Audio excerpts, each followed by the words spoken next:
Good morning, everyone. The time for convening has arrived. Senate will come to order. Drew, you look fabulous. I mean, you're the best dressed farmer I know of right now, except Lee Anderson. He might have you. Huh? I mean, Drew is tailor-made from head to toe, right? Huh? He's Georgia grown. All right, Senate will come to order. Emmanuel, I thought you already went to the House, man. Good to see you. All right. Recognize the senator from the 6th. Mr. President, the senator from the 49th, Taylor, is in his office if you need him. He could probably fit you for a new tie. I need one. Nah, you look good. I'm all out. I gave it all to Goodwill. He donated them. Yeah. Donated them to the kids. I love it. Well, Mr. President, it is good to have the senator. You look good, by the way. Are you on like a new diet or something? Oh, just exercise. Just exercise. Eating right, taking a shot, Quit drinking. No, I didn't quit drinking. I quit drinking today. Mr. President, the journal has been read and found to be correct. I move we dispense with the reading of the journal. All right. Is there objection to dispensing of the reading of the journal? Chair hears none. The reading of the journal is dispensed with. Is there objection to confirmation of the journal? Chair hears none. The journal is confirmed. All senators who have bills and resolutions to introduce, please bring them to the Secretary's desk at this time. Mr. Secretary, first reading of references, Senate bills. Senate Bill 10EX by Senator Huffstetler of the 52nd and others, a bill to be entitled an act to amend Chapter 8 of Title 48 of the Official Code of Georgia, annotated relating to sales and use tax so as to require that any existing special district option sales tax and use tax. Mr. President, that completes the order. It is now time for the morning roll call. Are there any motions to excuse? Any motions to excuse? Recognize Senator from the 56. Thank you, Mr. President. Good morning. I'd ask unanimous consent to excuse the senator from the 42nd District. Without objection, the senator from the 42nd is excused. Any other motions to excuse? Recognize the senator from the 18th. Thank you, Mr. President. I ask for unanimous consent to excuse the senator from the 19th District for business outside the Capitol. Without objection, the senator from the 19th is excused. Any other motions to excuse? All right. Secretary will call the roll. Senators, signify your presence by voting the yay switch. Secretary?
Lanny, you got a preacher up here. You come up and introduce him.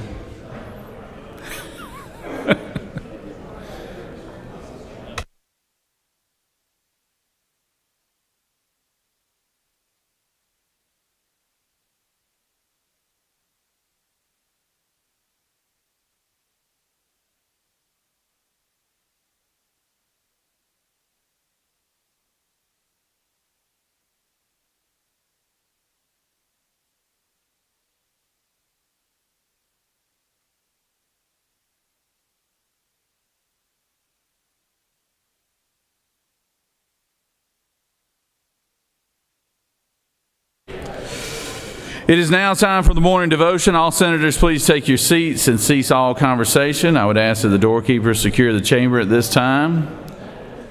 I now recognize the senator from the 53rd to introduce our pastor of the day and lead us in our pledge. Senator? You just lead us in the pledge. Thank you. If everybody will stand, we'll have the Pledge of Allegiance. I pledge allegiance to the flag of the United States of America and to the republic for which it stands, one nation, under God, indivisible, with liberty and justice for all. Now the pledge to the Georgia flag. I pledge allegiance to the Georgia flag and to the principles for which it stands, wisdom, justice, moderation, and courage. All right. You got that. Thank you. Today I'd like to introduce our pastor of the day. He is my pastor at Trine First Baptist Church.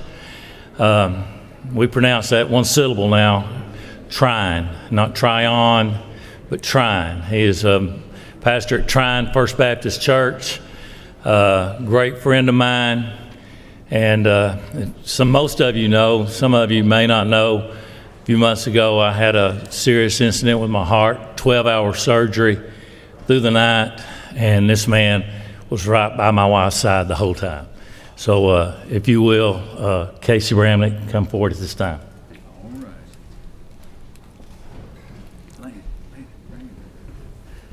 Good morning, Mr. President, members of the Senate, staff. It is an honor to be here with you this morning. I promise you this, if there's anybody in this city of Atlanta that feels out of place, it's me right now. I know that what you do is not an easy task. And I think I bring a pastor's heart here this morning. I want to tell you, I'm grateful for what you do. And I know that everyone here tries to do the best they can to represent the people from your district. And I want you to know that I'm thankful for that. Not everybody can do what you're doing. You have God-given talents to do what you're doing. And I know that you come with honor with that, and you bring that here, and you do the best that you can with that. And I'm grateful for that. I know that you carry a heavy load. I know that you have burdens. I know that task seems like it's never done. That can interfere with a lot of things that you go through in life. You have family, you have responsibilities, and it's tough. I know with all people it is, but especially with you too, to find that balance. And so I'm reminded of one scripture, Matthew chapter 11, verse 28. Jesus says, "Come unto me, all you that are weary, that are burdened, and I'll give you rest." I know that doesn't just mean that we sit down and say, "God, take care of this for me." We can't be passive. But you find rest in knowing that you spiritually, emotionally get what you need to be who you are and to do what God wants you to do. And if we are empty spiritually, emotionally, we're not able to do what God has put us here to do. And so I pray that you will find that rest. I pray that you'll find that peace, that contentment, to really make life worth living and loving what you do and finding that purpose in life. I want to lead us in prayer at this time. I want to pray for you and pray God's blessing upon you. Father, I speak on behalf of every one of us here today. We thank you for your many blessings. You're so good to us. We have so much to be thankful for.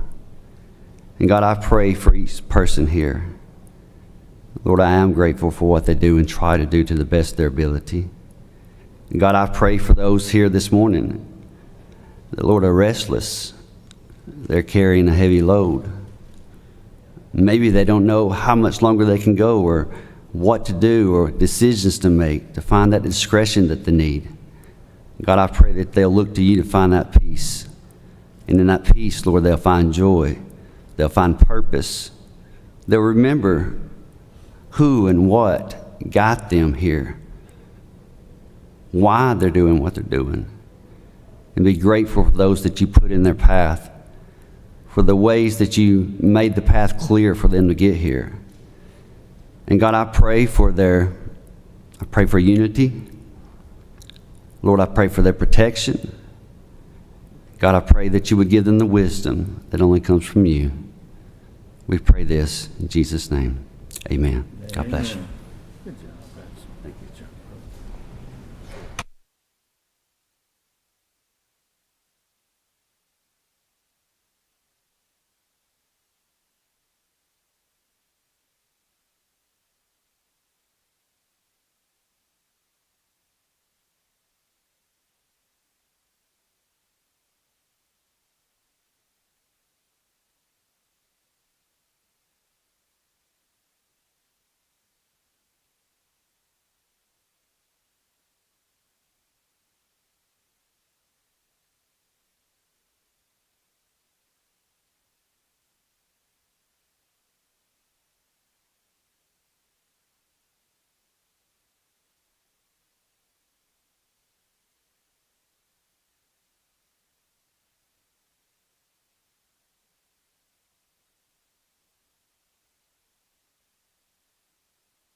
Recognize the senator from the 15th. Mr. President, I ask unanimous consent to excuse the senator from the 2nd. Thank you, sir. Without objection, senator from the 2nd is excused.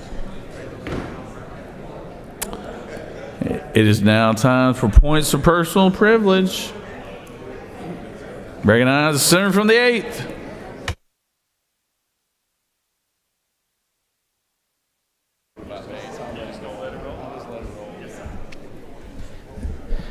All right, guys, let me, Mr. President, if we could, I'd like to have everybody's attention for what I'm about to say because I think it is meaningful, and if y'all don't mind.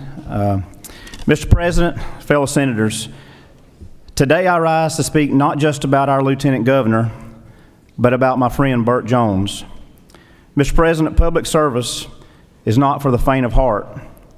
It requires sacrifice, conviction, and a willingness to make difficult decisions, often under intense scrutiny. Throughout your time as Lieutenant Governor, you've met those challenges with strength, determination, and grace. For those of us who represent rural Georgia, your leadership has meant a great deal. Mr. President, you've never forgotten where you came from, and you've never forgotten the people who sent us here. You understand that Georgia's strength does not begin and end in Atlanta. It begins on our farms, our small towns, our main streets, and in the hard-working men and women who rise before daylight every morning to provide for their families and put food on America's tables. Agriculture, Georgia's #1 industry, has always had a friend in you. Rural Georgia has always had an advocate in you. Whether it's been supporting our farmers, investing in rural communities, promoting economic opportunity, or simply making sure that rural voices had a seat at the table, you have always been there. But today, I want to say something even more important. Titles come and go, elections come and go, but what ultimately matters is the kind of person you are. And Mr. President, you are a good man. I've had the privilege of serving with you, but more importantly, I've had the privilege of calling you my friend. Through all the ups and downs that come with public life, you've remained loyal to your friends, devoted to your family, steadfast in your faith, and committed to serving the people of this state. Leadership is not ultimately measured by the office we hold. It is measured by the lives we touch, the example that we set, and the legacy that we leave behind. Mr. President, throughout your time in public service, you have shown us all what it means to lead.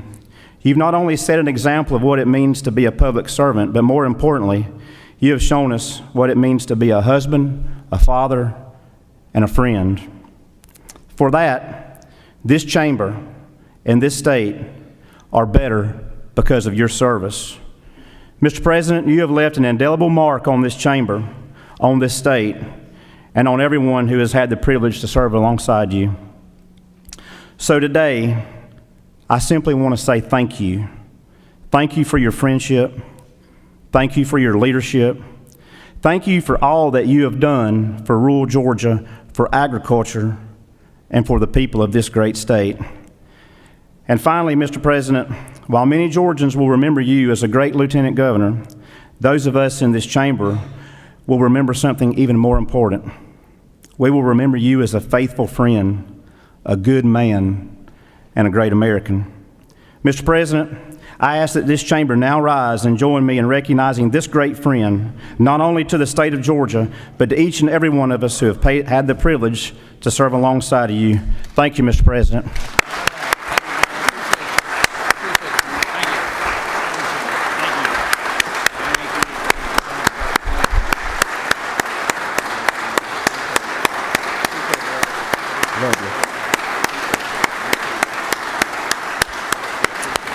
We love you, Mr. President, and I yield the will.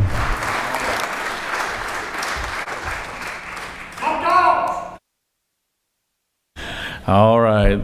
Appreciate that, Russ. That's very kind of you. I recognize the senator from the 23rd.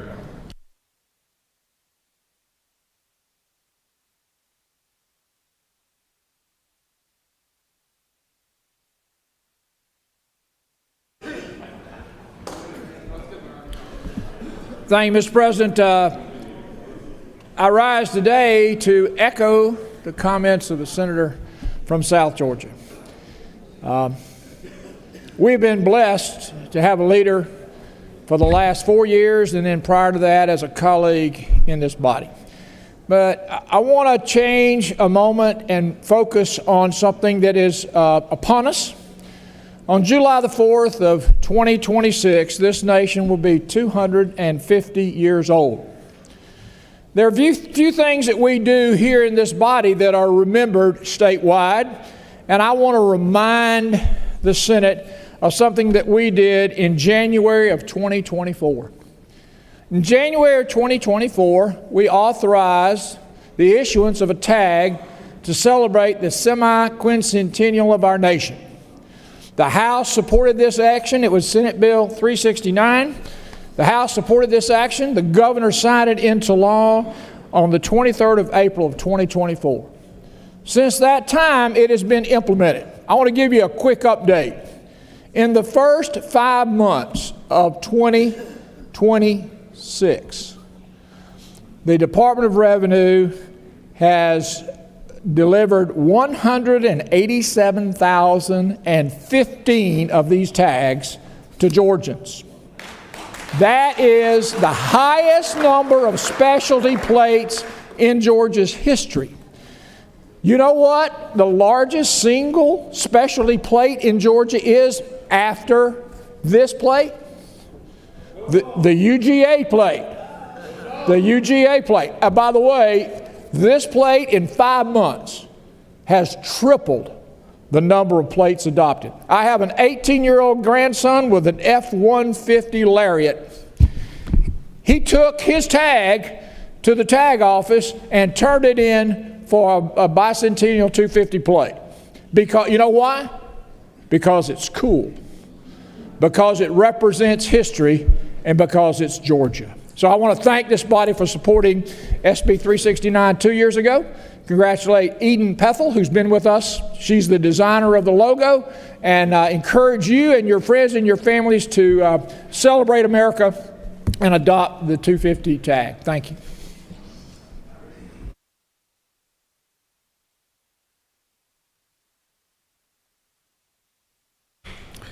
The pride of Gwinnett County, the senator from the 9th. I tell you what. You're a Grayson, aren't you a Grayson alum? Or is that where your son went? That's my son. Yeah. Yeah. What were you, Parkview or Brookwood? Pebblebrook High School. You were what? Mapleton. Pebblebrook High School. Pebblebrook? Yes, sir. The Falcons. That's Kyle County. That is Cobb County. It's where it Well, is. you're not the pride of Gwinnett anymore then. You gotta be from Gwinnett. Yeah, I had to go raise some babies, and we moved to Gwinnett, so. All right. Good morning, colleagues. I rise on a personal point of privilege this morning just to highlight a few things that have been happening this week, and kind of my thoughts. I've been a little quiet, and I know y'all miss me, so. But first, I want to thank everyone who showed up during this special session, our coalition partners, our advocates, our faith leaders, our community, and our organizations, and just everyday Georgians that showed up here. We called as Democrats, and they showed up. They showed up to help us as black people and black communities and black legislators to help us in this fight. And your presence mattered. As y'all see, it mattered more than you thought. And what happened here over the last few days is proof that when people pay attention and get involved, their voices can make a difference. And as you can see, there are far more people who have a say in these decisions than there are legislators that are in this chamber. And that's why I encourage everyone, all of our voters, all of our community to stay engaged, because this redistricting process is not over, and voting is not over. Republicans may have retreated from this mid-cycle redistricting today, but we have not received any guarantee that it will not be considered again later, before maps should be redrawn in 2030. And Democrats, our play here should be, even if they do want to reconvene and redraw, our play here is 2030. Let's get the seats, let's get the numbers, let's control those maps. And let me be clear, choosing not to redraw maps and to dilute the voices of black voters and black legislators that you work with out of their districts does not deserve a thank you. That was the right thing to do. Protecting fair representation should be a standard and not an exception, and not something that we have to beg you to do. But what this process has shown us is that people are awake and they are paying attention, and we're going to make sure that they show up in November and continue to stay awake.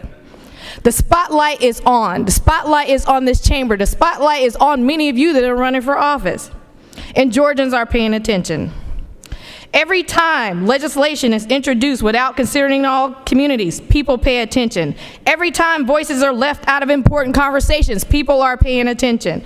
Every time elected officials, like your colleagues, your Democratic colleagues, are shut out of decisions that affect their constituents, people notice, and we will continue to make them notice.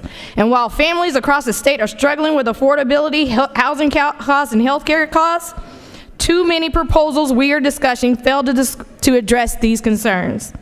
More than 1/3 of Georgians rent their homes, and these families won't see meaningful relief from property tax proposals. These are the people we should be focused on. Georgia wants us to address the issues that impact their daily lives. They want affordability. They want quality schools. They want safe communities. And I see, Mr. President, my time is almost up. They want an economy that works for everyone, not just a few. And to my Republican colleagues, I say this respectfully. It's okay to push back when you see something is not right for your district or something just doesn't feel right. It's okay to stand up and say that this proposal doesn't serve the people who sent you here. This is not weakness, this is leadership. Because the people of Georgia are watching. They watch this special session. They're watching every vote we take.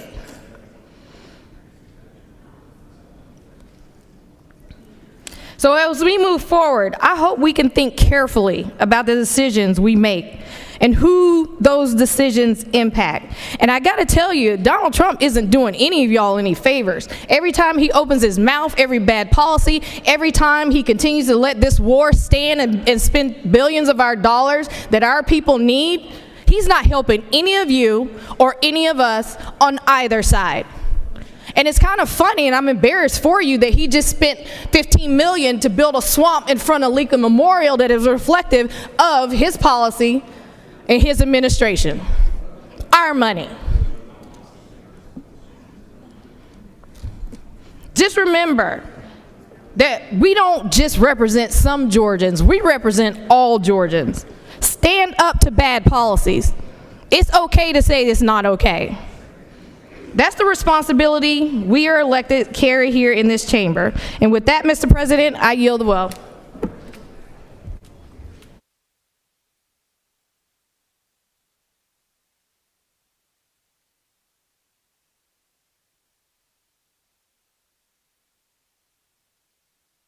Recognize the Rules Chairman.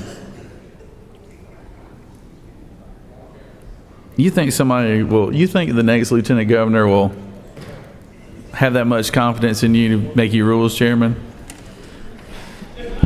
Mr. President, I am confident that you have trained me to be the best Rules Chairman the legislature can offer.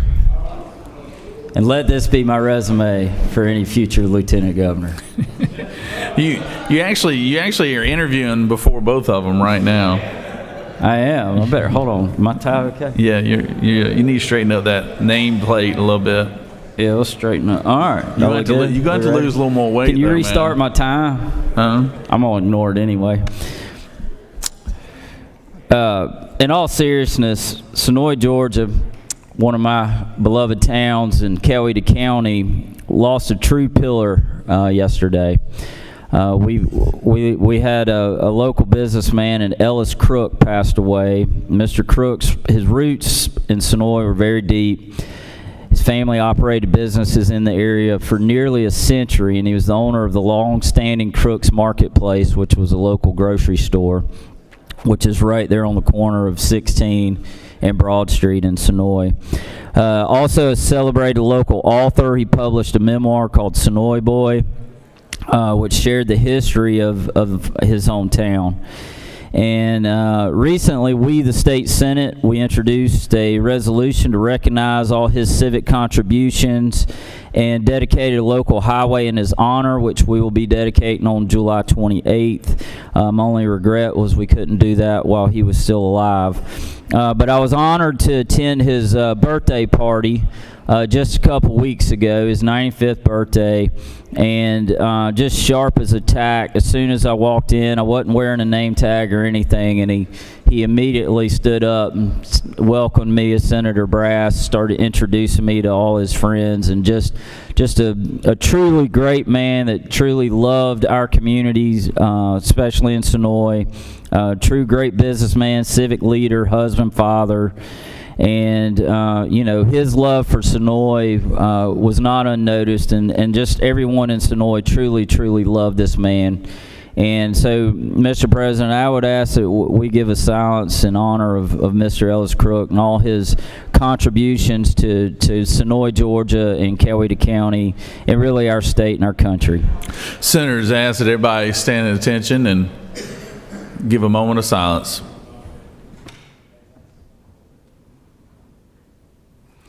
Thank you, Mr. President. I yield the will. Thank you, Senator. All right, we got our favorite dentist, Senator from the 35th.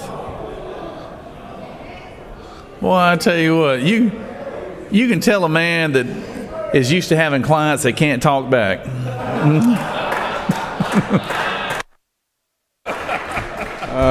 Thank you, Mr. President. As a pediatric dentist, I am well trained for this job.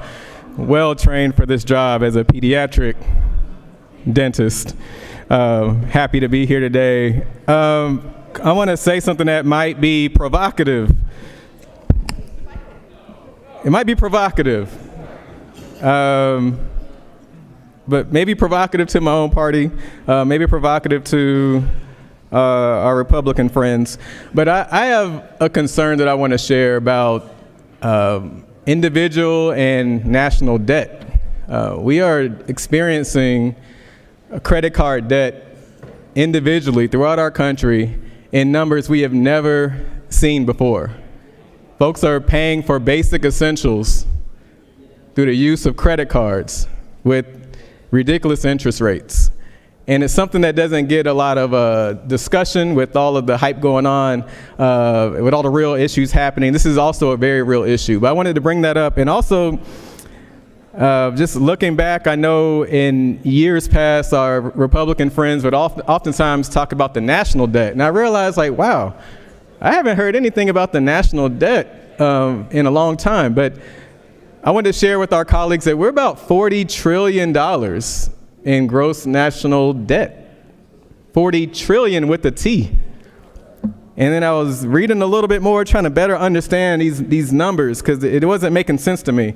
At the same time that we have minted our first trillionaire, at the same time that we have minted our first trillionaire, we spend $1 trillion per year just to pay for the interest in our national debt. I'm going to say that again. Our country we have so much national debt that we pay $1 trillion a year just in interest. Not principal, interest. And the numbers were still boggling to me, so I looked at it a little bit more. And then I was reading that we spend more on interest than we do on defense. I was like, okay, hold on, this might not be right. Let me keep reading. And then I was reading that apparently about 40 cents of every dollar goes toward interest.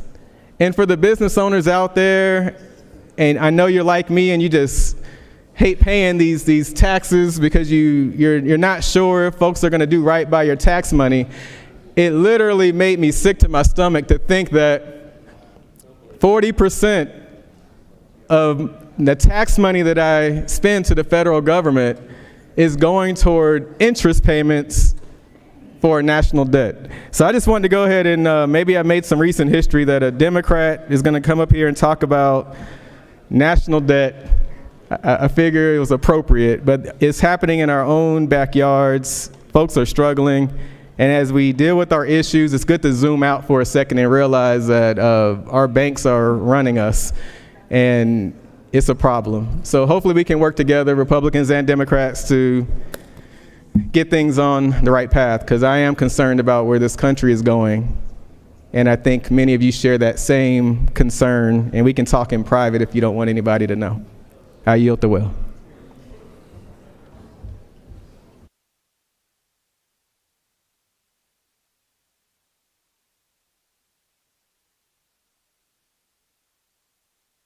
Recognize the senator from the 10th.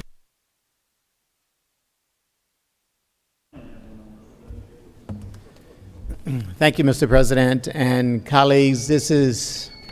I'm going to ask if you will allow me a privilege this morning of sharing with you a story of an incredible woman.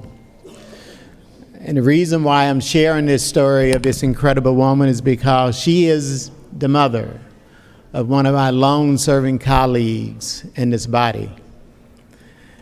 By now, we've heard what happened at the ripe young age of 97. There was an accident that occurred, and her life was taken short. And I say taken short because at 97, she was a spry young woman.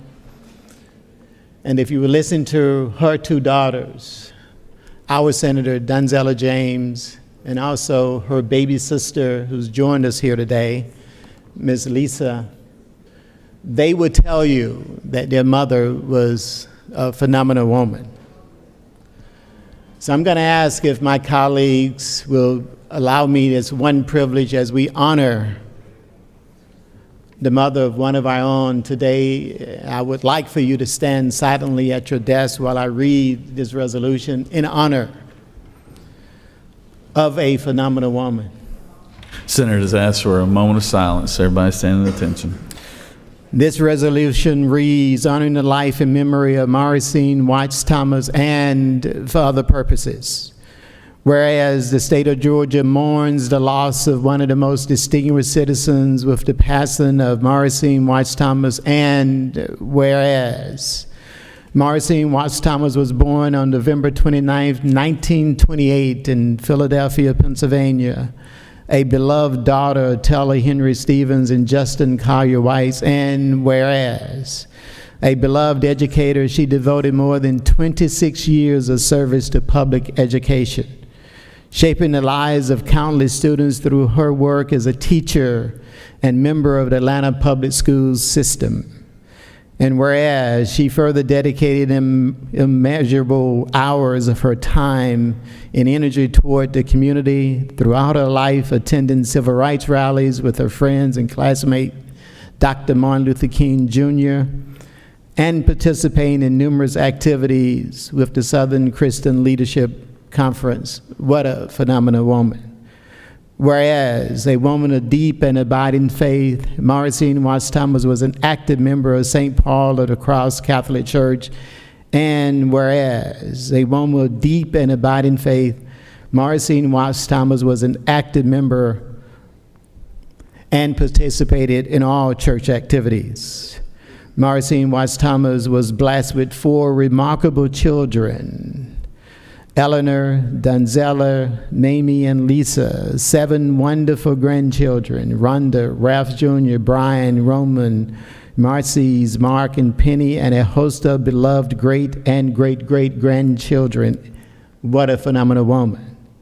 And whereas she gave inspiration to many through her high ideals, morals, and deep concern for her fellow citizens, and the devotion, patience, and understanding she demonstrated to her family and friends were admired by others. And whereas she was a person of magnanimous strength with an unimpeachable reputation for integrity, intelligence, fairness, and kindness, and by the example she made of her life, she made this world a better place in which to live. And whereas this phenomenal woman, a compassionate and generous woman, Mauricine Watts Thomas, will long be remembered for her love of family, friendship, and community, and our community will be missed.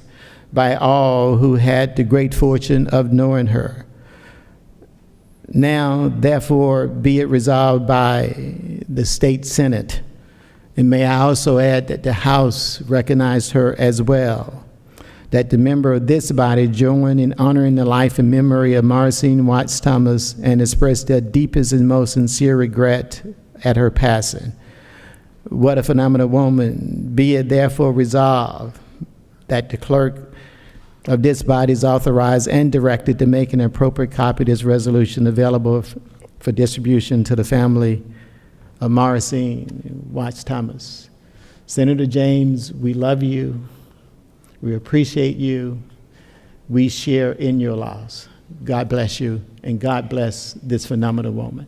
And we let her know that Lisa was the one that was driving and hit her head. I most certainly will.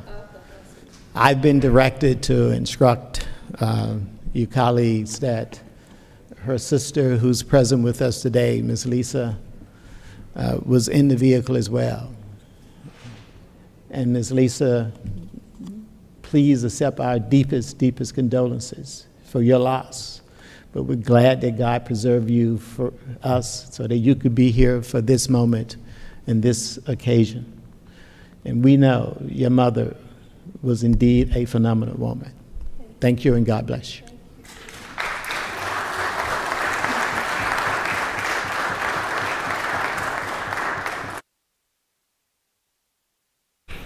Thank you, Senator. And to Senator James, our deepest condolences go out to you and your family. Recognize the Senator from the 15th.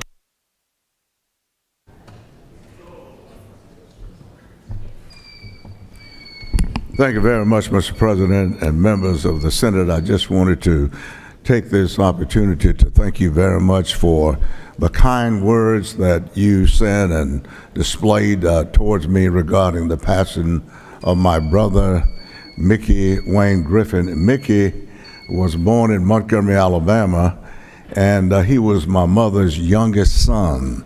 And the one thing about him, he was a great basketball player in the environment that he was in, to the extent that he was called Pretty Boy, not because of his look, but because of his ability to play basketball. And they said he was so respected that they claimed, whether it was true or not, that's legend, as it relates to local folklore, that he invented the crossover in basketball. So I certainly appreciate that. Arrangements are not yet final, but I just wanted to use this opportunity to say thank you for your kind words. Also, at the same time, my son, Edward Dean Harbison, thank you so much for the kind words that you said about him and expressed to him, and he is really excited about service, and I think that you'll be hearing more from him in the future, without a doubt. He is excited. He is going to get himself educated up, so to speak, and focused, and he understands that he has a legacy of service to emulate, if he so desire, from his mother, from his grandparents, and even from within his own family. So thank you for your kind words, and God bless you. Appreciate it.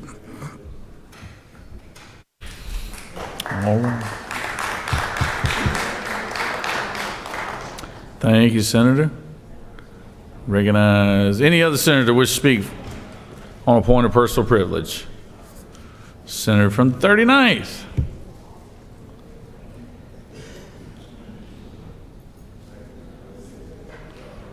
Senator from the 39th. You know, the 39th, y'all have a long line of firebrand representatives, you know. Between Akima and then Vincent before Ford. him, Vincent was a man. He was a character. He was a good one. That he was. Well, thank you, Mr. President and colleagues. Last week was Juneteenth, a reminder that freedom is not simply the absence of chains, but freedom is having a voice. Freedom is having agency. Freedom is having a say in the decisions that affect your life. And every year there's one part of the Juneteenth story that stays with me. President Lincoln signed the Emancipation Proclamation in 1863, but in Texas, thousands of enslaved people remained in bondage until June of 1865. For more than 2 years, there was a gap between what was true and what people believed to be true, a gap between reality and acceptance. And as I reflected on that last week, I couldn't help but think about where we find ourselves today, because democracy depends on many things. And I've been thinking about what it actually requires, not what it permits, but what it requires. Because the truth is, governing would be so much easier if everyone agreed. It would be easier if one party could simply decide what was best and move forward. It would be easier if disagreement could be treated as an obstacle instead of a responsibility. But that is not democracy. Democracy is hard precisely because people disagree. And in a healthy democracy, disagreement is not something to be eliminated. It is something to be engaged. And that is why I have found this special session to be troubling, because over and over we've seen opportunities to bring people together around difficult questions: property tax reform, election administration, the future of our voting, questions that affect every Georgian regardless of party. And so, I'm seeing the yellow light already.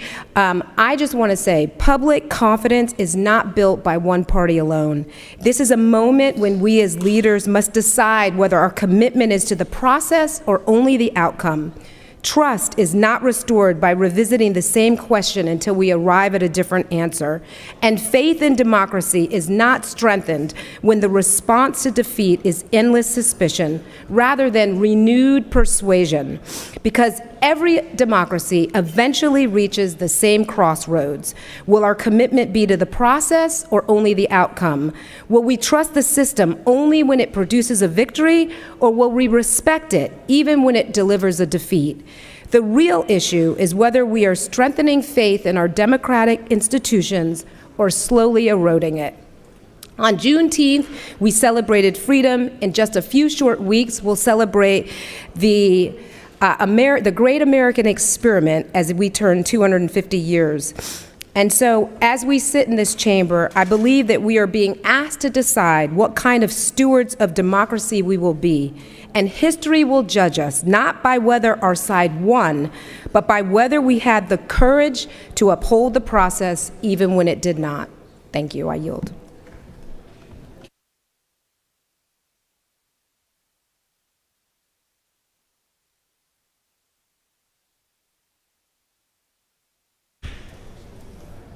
Senator from the 14th, do you have something? You look like something's on your mind. You good? You look deep in thought. Yeah, I don't always have to say my thoughts out loud. You want to come up here and test drive it real quick, see what it's like? Huh? Huh? You want to see if you really want this thing or not? Huh? Come on up here. I'll let you have it for a second, you know? Now, you know I got to let Greg do it too now, right after you do it, okay? So don't get... Yeah. No. Come on up here, man. We'll see how you look in there.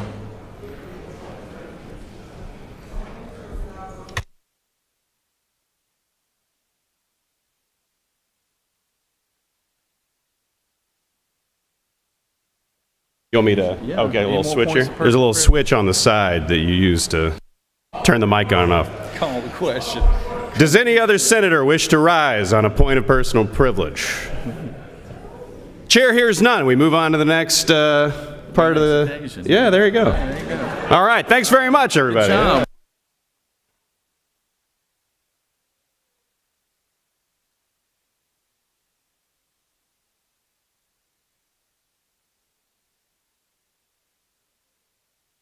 We need Dolezal to come up here. Let's see who did it better. Equal time. We're all about fair and balance here.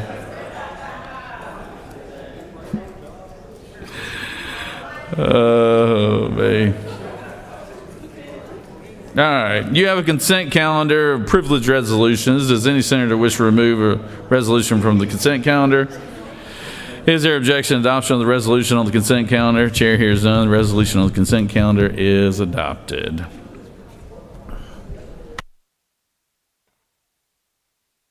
Are there any other motions to withdraw or commit? Chair hears none.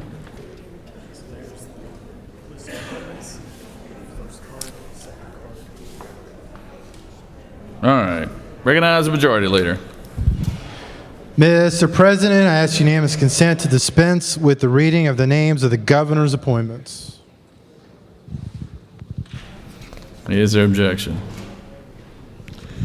Without objection, majority leader has moved that we dispense with the reading of the names for the governor's appointments.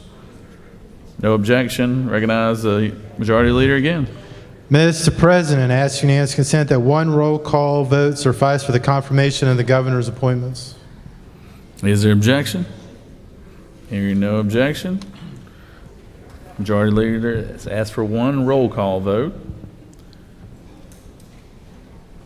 And majority leader again. Mr. President, I move the governor's appointments be confirmed as submitted. All right. All those in favor of the governor's appointments will vote yea. All opposed, nay. Secretary, unlock the machine.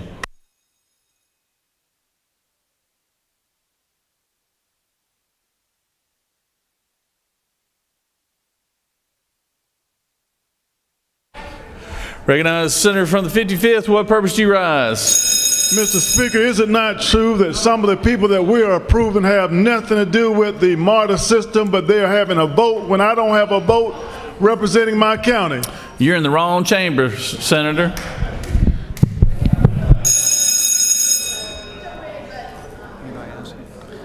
The speaker does not preside over here, but you can go across the hall and ask him.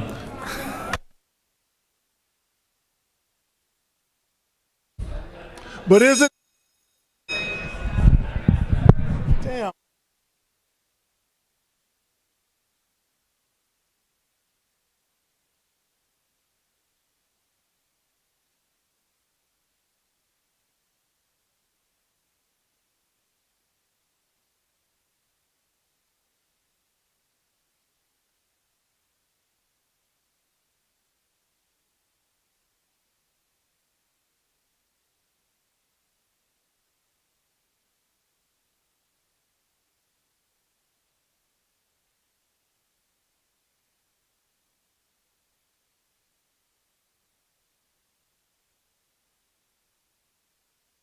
On the confirmation of the governor's appointments, the yeas are 45, the nays are 6. The governor's appointments are therefore confirmed.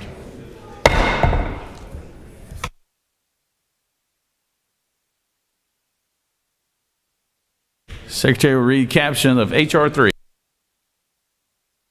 House Resolution 3EX by Representative Gamble of the 15th and others, a resolution ratifying Governor Brian P. Kemp's executive order number 05.15.26.02, suspending the collection of motor fuel and diesel fuel taxes and for other purposes. Mr. President, the Senate Committee on Finance recommends that this bill do pass. Respectfully submitted, Senator Huff Stetler of the 52nd District Chairman.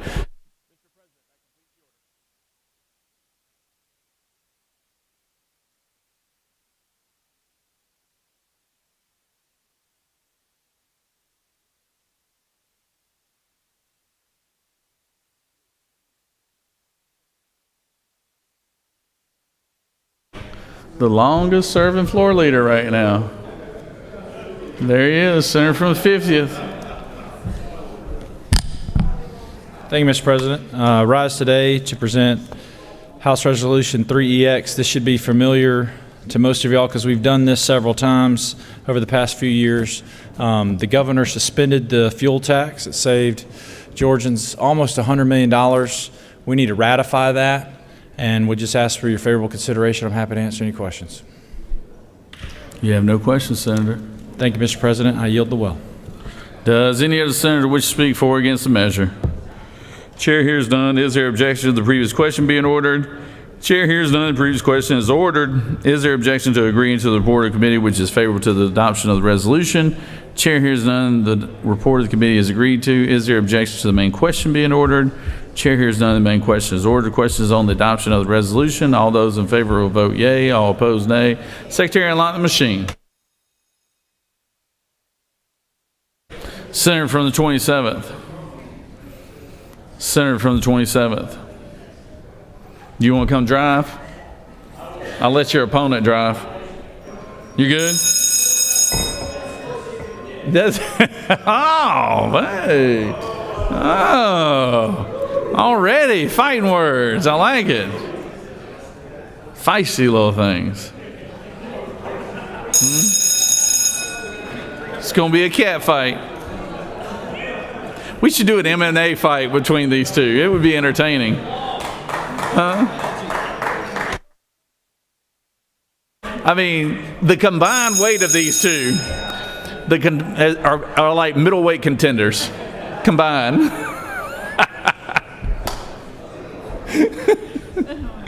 Weighing in at a combined weight of 145 pounds.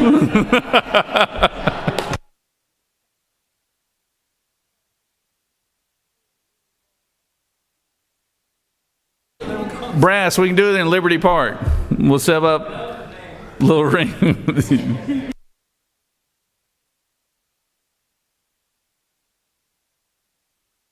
Okay. On the adoption resolution, the yeas are 50 and the nays are 1. There's only one person in here that didn't want to give everybody a gas tax relief. It's the car man. Good Lord. Believe it or not. I mean, man, I don't even know where that comes from, Emmanuel. Huh? All right. Senator from the 9th, what purpose do you rise? Mr. President, I ask for unanimous consent to excuse the senator from the 26th. From the 26th? Yes, sir. Without objection, Senator from the 26th is excused. All right. This, having received the constitutional majority, is therefore adopted. What we got?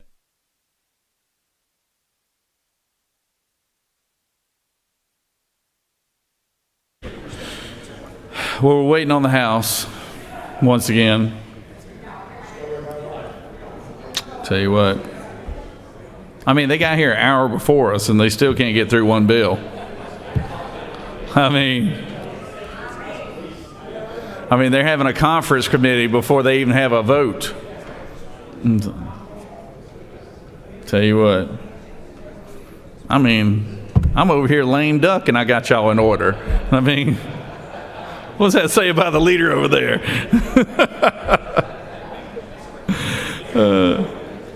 I can get y'all to vote how I want y'all to. I'm on the way out.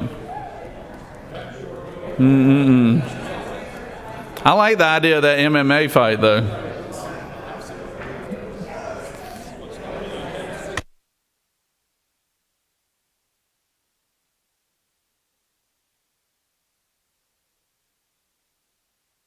Senate will stand at ease until the House can get their stuff together.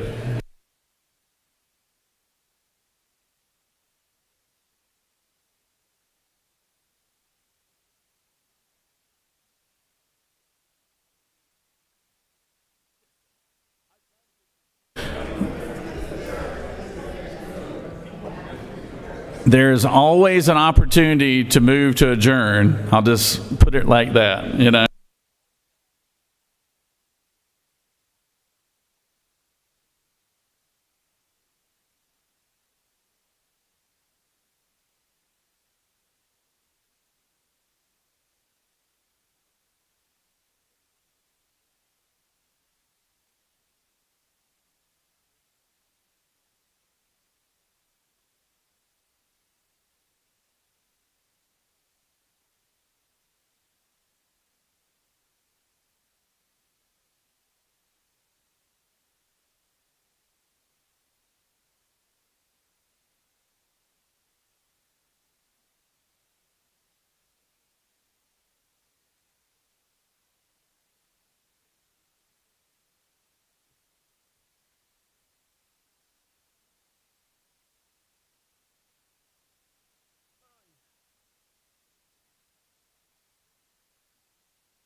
The Senate will come back to order.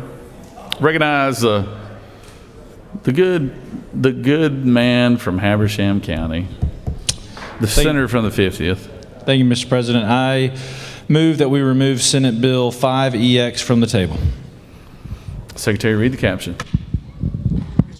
Senate Bill 5EX by Senator Hatchett of the 50th, the bill to be entitled, an act to provide a homestead exemption for the city of Toccoa ad valorem taxes in the amount of the assessed value of the homestead property determined annually for the special district based upon the proceeds of a new local homestead option sales tax to be imposed within the special district coterminous with Stevens County and for other purposes. Mr. President, the Senate Committee on State and Local Governmental Operations recommends that this bill do pass. Respectfully submitted, Senator Dixon of the 45th, Chairman. Mr. President, that completes the order.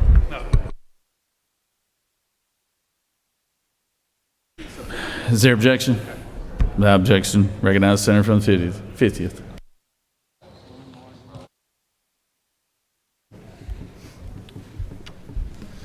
Thank you, Mr. President and members of the Senate.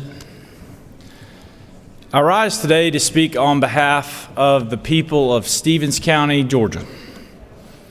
And let me tell you a little bit about Stevens County. Stevens County is about 28,000 hardworking Georgians. Many residents are retirees or working class families. Home ownership is high, but so is poverty. The typical family earns roughly $20,000 less than the average Georgia household, and a large share of Stevens County students attend Title I schools. But don't be fooled by those statistics. Stevens County is a county of early risers and hard workers. It's a place of factory workers, teachers, nurses, mechanics, and small business owners, and retirees who built their lives one paycheck at a time. It's full of people who get up before daylight, go to work, and do everything they can to build a better life for themselves and their family. And these hard workers are being taxed out of their homes. Unlike around here, these rural counties aren't full of rental homes and apartment complexes. They're full of homeowners. And 80% of the homes in Stevens County are lived in by their owners. These people worked hour after hour, day after day to buy these homes, and now they're being taxed out of them. And when they get taxed out, there is nowhere to go but outside the county.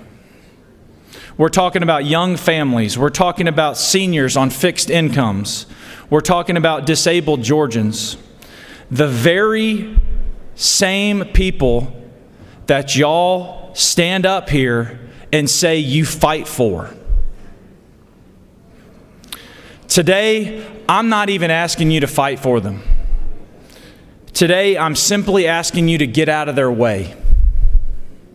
Because I promise you this, the people of Stevens County know how to fight for themselves. They know how to take care of their communities, and they deserve the opportunity to decide this issue for themselves. The question before us today is simple. Should the people of Stevens County and Toccoa be allowed to have a conversation about lowering property taxes and determining whether or not it's right for them? Should they be allowed to gather in their churches, barbershops, businesses, and living rooms to debate the issue for themselves, hear both sides, and ultimately cast their votes at the ballot box? That's all this legislation does. It trusts the people of Stevens County to make their own decision. And if there's one thing I've learned about the people I represent, they're fully capable of doing that. Now, I know this speech may not sway many people, and I know a lot of people aren't even paying attention. I've also heard rumors that some of you are considering voting against this and all referendums like this because your party leaders believe that if this type of referendum goes on the ballot, your chances of success in November go down. I sincerely hope that that is not true. We're not here to play political games. We're sent here to serve Georgians, and the hardworking men and women of Stevens County deserve nothing less. This bill requires 2/3 passage, And I would plead with those in the minority party, I need 6 of you. I need 6 of you to vote with me to help the people of Stevens County. I respectfully ask for your favorable consideration. Thank you.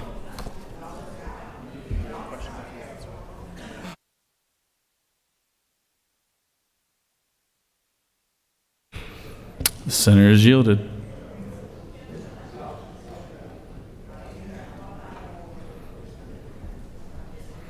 All right.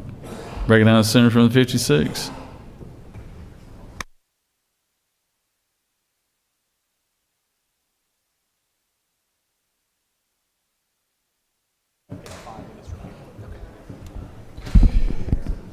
Thank you, Mr. President.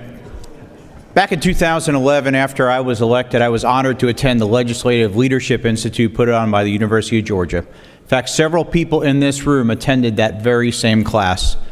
We got to go all over the state and learn so much about our history, how to work together, how to solve problems, and how to govern. In fact, I remember at the very end of that class, we brought leaders in from both the Democrat Senate leadership and Republican.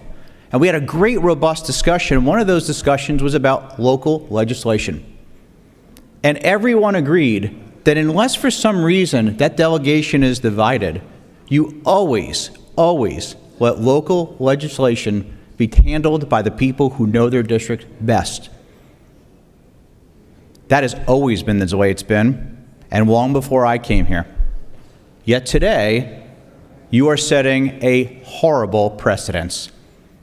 Because come January of next year, those of you that want to vote against this now are going to have something important in your district.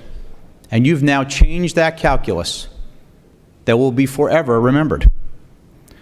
I also want to clear up some misconceptions because there's been a lot of theater the last couple of days. And the theater is, we can't pass a penny sales tax somewhere. That would be terrible. It would be regressive. Well, yet the Georgia Democrats are the ones that created the ESPOS, did they not? They're the ones that pushed to have the extra penny here in Georgia, specifically for Atlanta, to attack the sewer problem that most people pay but didn't use. They're the ones that wanted to add the extra penny for the transit tax that most people do not use. So don't stand here and tell us stories of woe that are absolutely against everything you've voted for and supported in the last many years. It's just not true. You know, the people of Georgia are very smart. And like the mascot in my party, the mighty elephant, they have a long memory. Not just this November, but elections to come. So I hope you will not act like the mascot from your party today and do the right thing. It's times like now that you have to make the right decision and put people over politics. And I sure hope that you do. Thank you, Mr. President. I yield the will. Senator has yielded. Recognize senator from the 38th.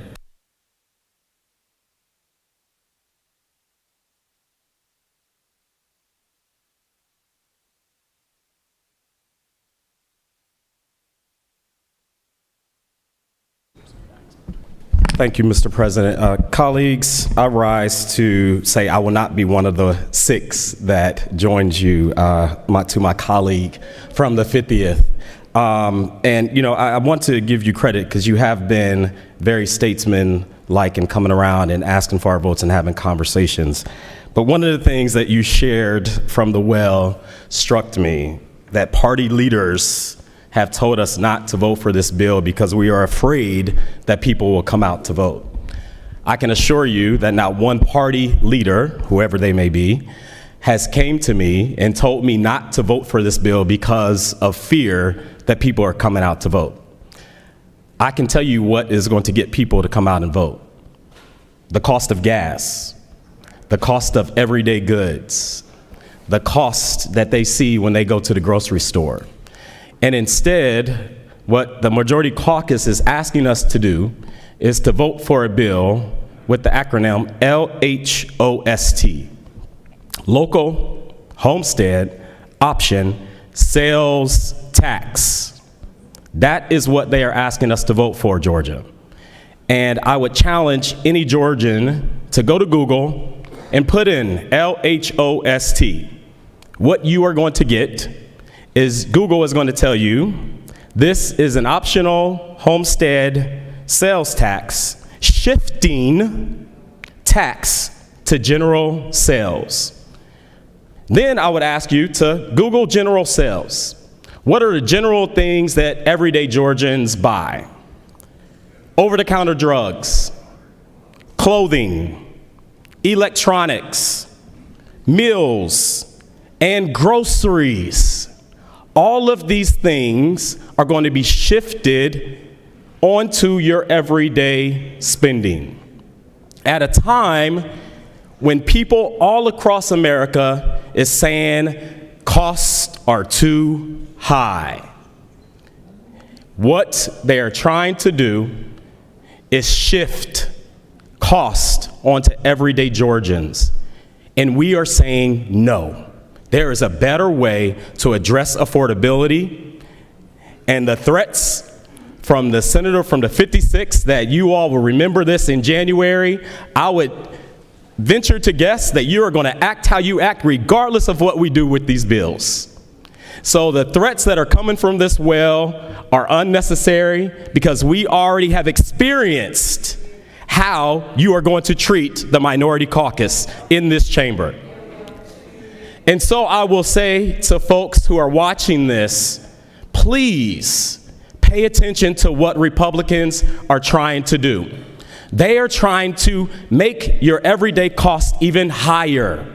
That is what is occurring, and we are fighting for you to say no. And so I will yield the well, saying I will not be supporting Senate Bill 5EX because costs are too high, and we should not be shifting the cost on to everyday Georgians for a select few. And with that, Mr. President, I yield the well.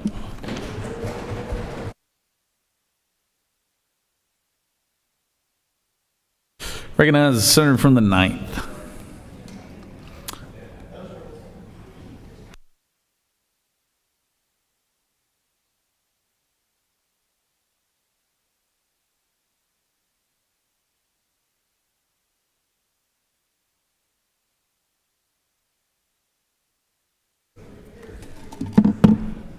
Thank you, Mr. President. I too rise today in opposition of another tax on our citizens, and I can guarantee you I will not be one of the 6 senator from the 5th, my friend, senator from the 5th. We don't solve an affordability issue by adding another tax on citizens. Just to give you some numbers, more than 1/3 of Georgians rent their homes and will not get any tax relief under on our LHOST proposal, including many black Georgians. And I know my colleagues keep trying to vilify us and say, oh, Democrats don't want to handle affordability. That's not true. It is simply not true. We are trying to protect vulnerable households, people of color, and those who are not rich. They're just middle class, working class families. That's who we're trying to protect.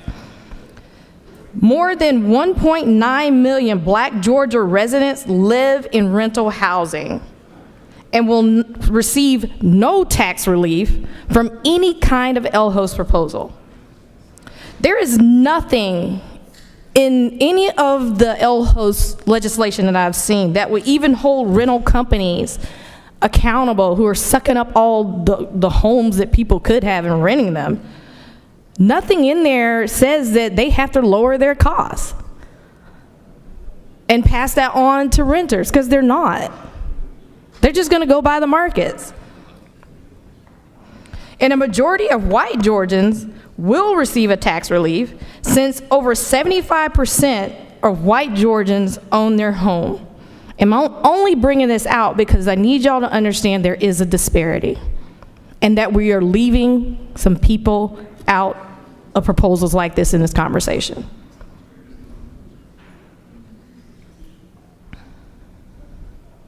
Renters and working class families, they don't get the relief when local governments enact property tax relief.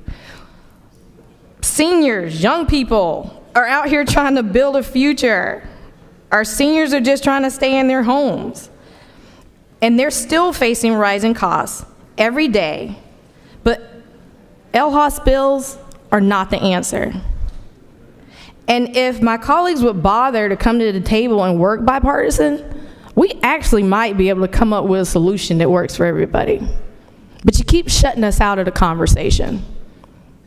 And I would dare say Democrats understand more what working families, those that look like mine, I'm a working class woman, we know what's happening in our homes. We know the conversations in our community. And a lot of people are really hurting with costs. You know, I've heard some feedback from community folks that say, hey, why don't we cap millage rates? That might help us.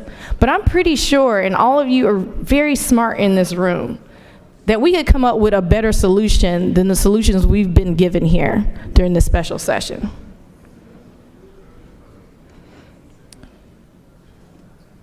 We know this proposed tax breaks are the ones that have been presented to us, this LHOS. They're going to go to those who own the most valuable homes and properties at the end of the day. And Republicans are calling this a solution. It's not. And if we're serious about affordability, we should focus on actually lowering the cost of living or putting in provisions that lower the cost of living. Housing, healthcare, childcare, prescription drugs, utilities. This is the stuff people care about because this is what they're spending their money on every day. Every time they go to the cash register, every time they go check out in the grocery line, everybody's feeling the hit. I remember when I spent $100, man, I could maybe have 5 bags of groceries. Now you go, spend $100, $150, you got like 2 bags of groceries. I mean, I'm not making this up.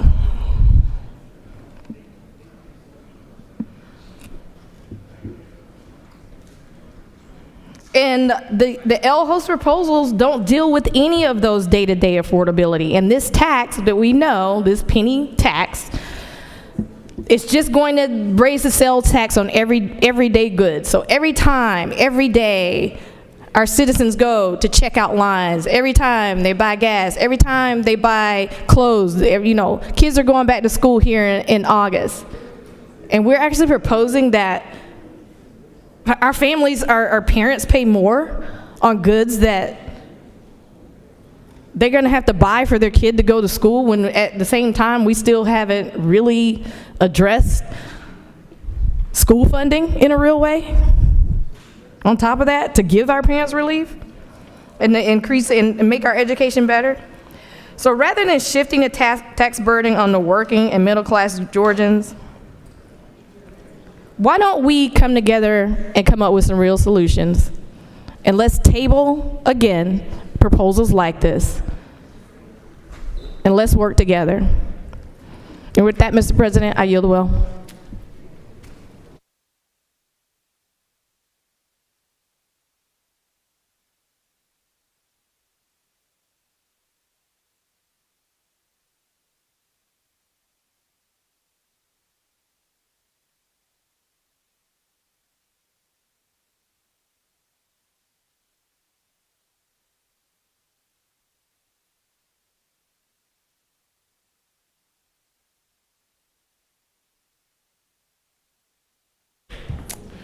So pursuant to the Senate rules, actually each side is supposed to just have 10 minutes apiece.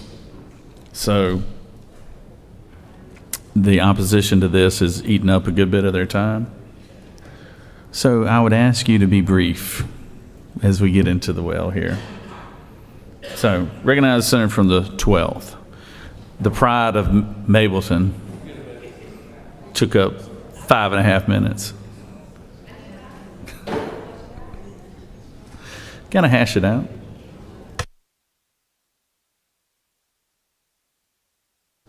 But Freddie, you know you got all the time in the world. You know that. I'm working on it.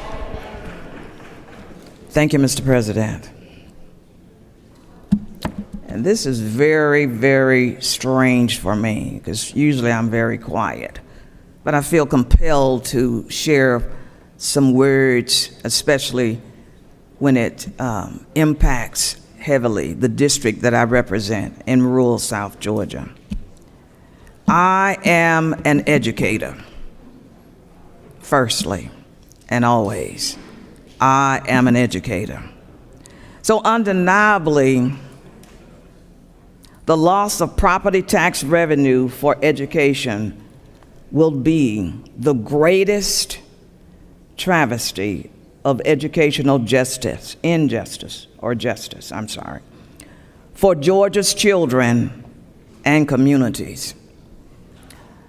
There are instances when I meet adults from Southwest Georgia that tell me, I don't have any children in the public schools, so why am I paying taxes? And I always think that that's a very bizarre statement to make. Somebody paid taxes for them when they attended public schools in the state of Georgia. My daddy paid taxes, property taxes, and our schools lacked air conditioning, school buses, books, but he paid those taxes without the least bit of argument. The least bit of argument. Without a well-educated workforce community, everybody, because I represent Democrats and Republicans every day. These are not partisan politics. They impact everybody. Without a well-educated workforce community being supported by property taxation, communities collapse. They lose their identities as well as their wealth. Everyday local governments are charged with providing public safety services and a quality education for their citizens. And one of my responsibilities when I travel to the state capitol for my constituents is to ensure that these local governments are equipped to do both. The local homestead option sales tax raises prices for many Georgians at the cash register and beyond the cash register. And to be perfectly clear, revenue collections through LHOST lost will vary from the tiniest municipalities to the largest ones. And those municipalities, like the ones that I serve in Southwest Georgia, which have very little retail, very little tourism, very little anything. I've been here for 22 years, and most of the growth that has occurred in the state of Georgia has gone elsewhere and completely bypassed those individuals in Southwest Georgia. And now you are asking them to pay more from their pockets.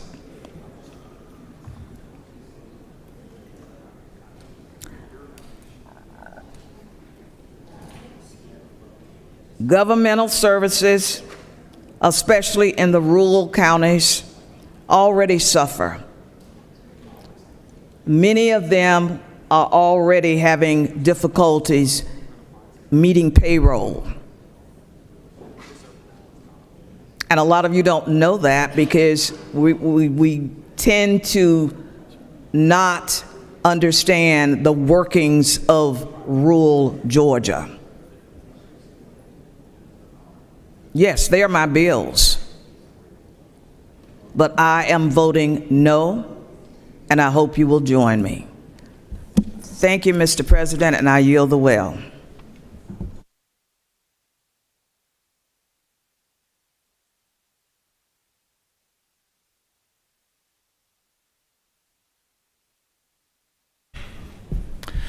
Recognize the senator from the 6th.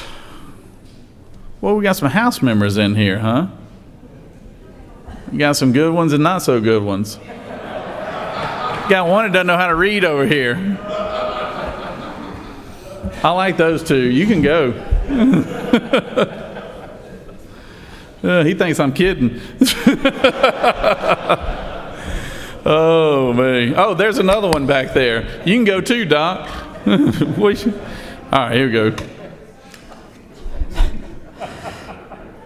Thank you, Mr. President. I'm not sure I wanted to interrupt that, but I feel like I better. You know, I was sitting at my seat and we were tasked with a little exercise, and I decided to partake. The senator from the 38th asked us to Google LHost and see what the first thing is that pops up. So I did that. And actually the first thing that pops up is it talks about some cybersecurity stuff and how it means something about local host. I'll skip that. But the very next thing it says, in Georgia politics, LHost stands for Local Homestead Option Sales Tax. It is a proposed local sales tax measure to reduce or offset homestead property taxes. That is what this bill does. Now, in the city of Newnan, we have both owners and renters, and we have a decent mix of each. And so what we did last year was we passed the FLOST, the F-L-O-S-T, and FLOST goes to reduce, it's an increase in sales tax, but it goes to reduce property taxes for everyone, not just your homestead. So in the counties or in the cities where you have heavy renters, FLOST would be a better option. In cities and counties where you have heavy ownership, LHost would be a better option. And so the people of the 50th district and the people of the 12th district have said LHost would be the best option for us, and we would like our people to vote on that. See, in Coweta County, about 40 to 45% of sales tax generated in Coweta County comes from out of our county.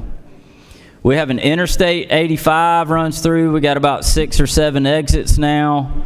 We have retail. It makes sense. We have truckers passing through. We have northerners traveling through to Florida, helping generate sales tax for our area that can help reduce property taxes. Help these citizens. Vote yes.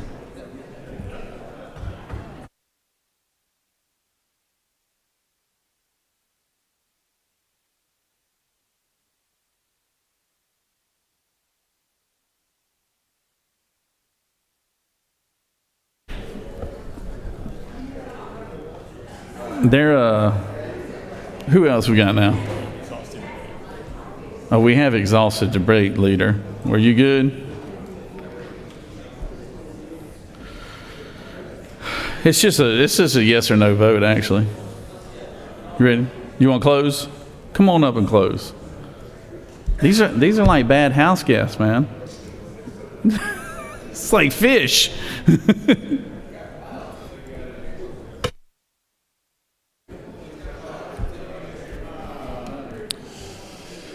All right, thank you, Mr. President.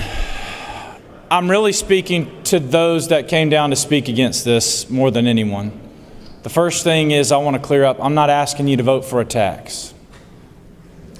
I'm asking you to allow the people of Stevens County and Toccoa to control their own destiny. I heard someone say, we are saying no.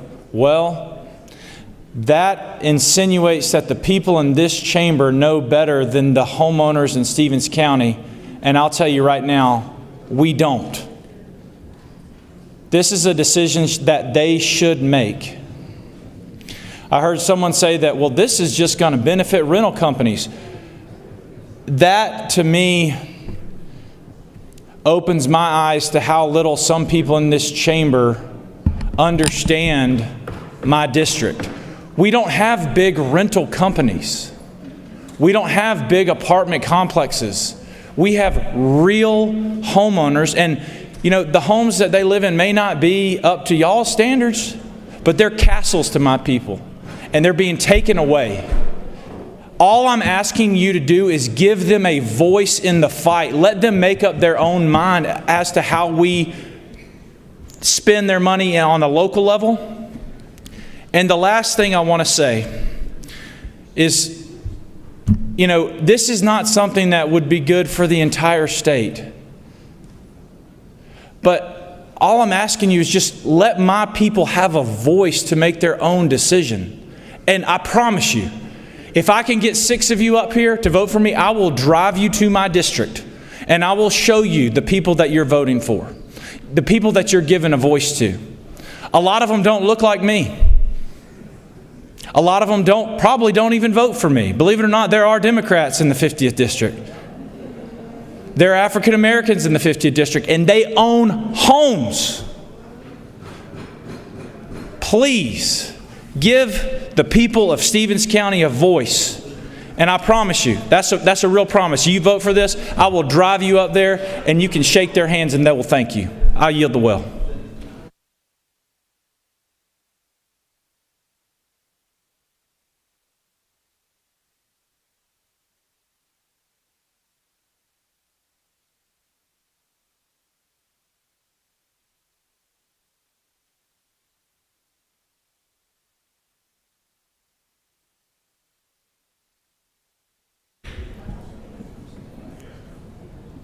All right, y'all ready to vote? It really comes down to red or green. Even the House member back there can understand that. So here we go. All those in favor will vote yay. All opposed, nay. Secretary, unlock the machine.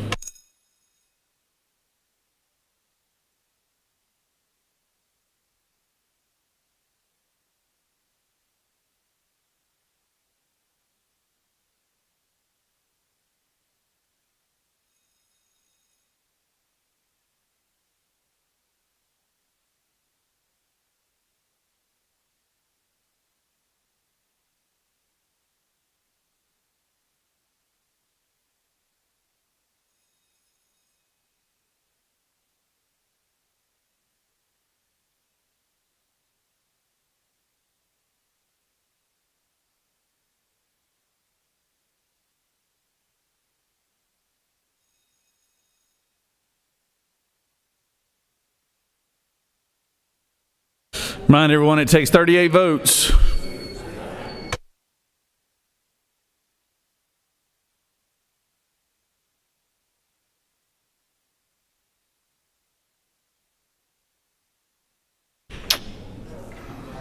On the passage, the yeas are 32, the nays are 19, and this has failed to reach the required 38 2/3 vote.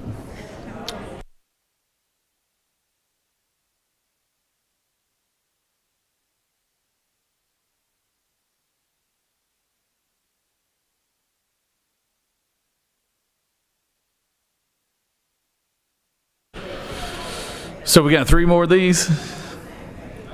You got 1 more? Well, we're still waiting on the House, so we might as well take them up, I guess. All right, go for it. Mr. President, I move that Senate Bill 6EX be removed from the table. Secretary, read the caption, then we'll note your objection. Senate Bill 6EX by Senator Hatchett of the 50th, a bill to be entitled an act to provide for a homestead exemption from Stevens County ad valorem taxes in the amount of the assessed value of the homestead property determined annually for the special district based upon the proceeds of a new local homestead option sales tax to be imposed within the special district coterminous with Stevens County and for other purposes. Mr. President, the Senate Committee on State and Local Governmental Operations recommends that this bill do pass. Respectfully submitted, Senator Dixon of the 45th District. Mr. President, that completes the order. You're waving? You're so nice. You're going to vote against it, though, aren't you? He needs 6. Come on, help the folks of Stevens County. Is this Stevens County? All right, come on up, Senator.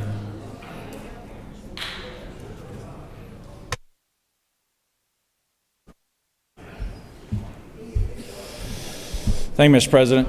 Rise again and ask you to vote for giving the people of Stevens County and Toccoa a voice. I gave you my best speech before, and I don't think I'm going to persuade anybody. But if I could just appeal to your moral conscience, I've had a lot of people text me about this. Like I said, people that probably won't vote for me because they're in another party, but they're still my people in my district, and I'm going to fight for them.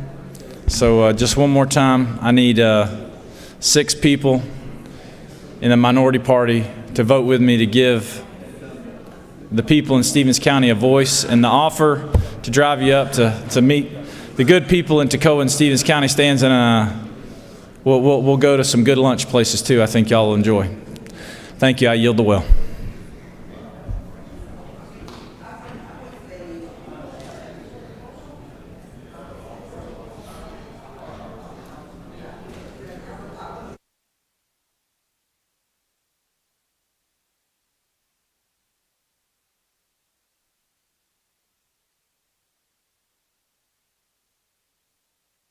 Can we just vote on this now?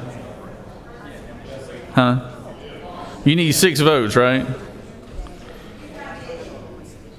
Actually, I'm gonna let y'all call it. Do y'all want the senator from the 35th? Leadership back there. Leadership. Minority leader. Do you want your senator from the 35th? Do you want him to speak? I'm gonna let y'all have the vote on that. Somebody said no. Yays and nays. Let's do yays and nays, huh? Let's put it on the board. All those in favor of him speaking, vote yay. All opposed, nay. The secretary unlocked the machine. Seriously.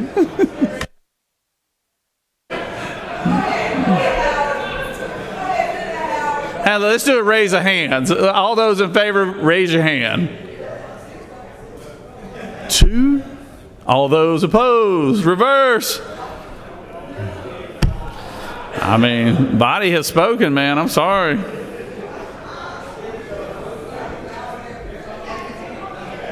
Come on, Senator.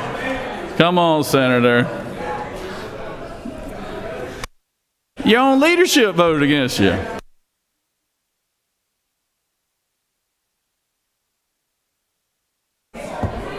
Oh, right.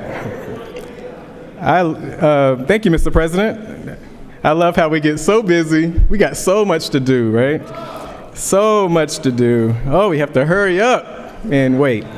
I come up to speak in opposition to the bill. There's a few quotes. I mean, these are really good quotes. Control their own destiny. Let the local people control their own destiny. I also heard, let my people have a voice in their own district. And I sat there, I said, amen, brother, in my mind. Because I want to be one of the 6, you know? It's like, convince me. When you had me at, let my people have a voice in their own district. And then I said, hold on. Isn't this the same group of people that were trying to have rigged representation so my people couldn't have a voice in their own district? And I was like, dang, that doesn't line up. But they said, let my people have a voice in their own district. And then I said, amen, in my mind. And then I stopped and I said, hold up. Aren't these the same people that use state power to impose their will over in Augusta, over in Cobb County? And then I said, no. I went back to the quotes and I said, the people in this chamber don't know.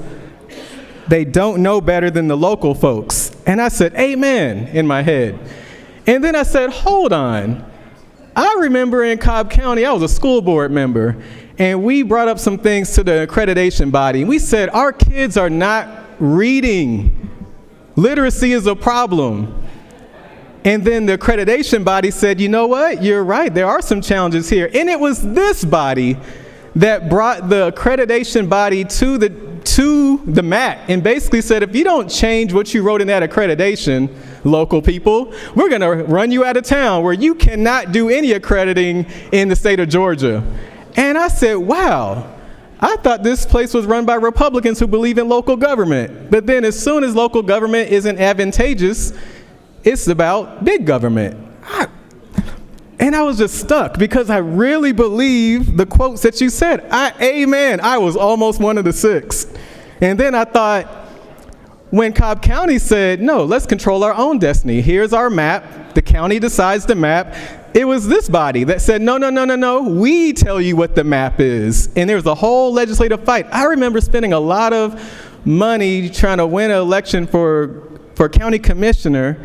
We won it, and then it was thrown out, and the state said, no, our map has to supersede your map, county, because you don't know better than us at the state. It's just interesting because there are principles that we say we believe in, respectfully, and I am just blown away on when those principles are applied. So yeah, I appreciate the impassioned speech, and I wanted to be open to saying, you know what, if I need to break with my party on this, like if it really, you know, if you really mean it, I just had a hard time believing because it doesn't apply across the board. So in short, in conclusion, Mr. President and others listening, I am learning that the party who's all about don't tread on my local rights and my local control, that only matters in specific circumstances. I'm learning that the party that says, hey, let's have less government, only matters in certain circumstances. I'm learning that the party that says people need to pull themselves up by their bootstraps only matters in certain circumstances.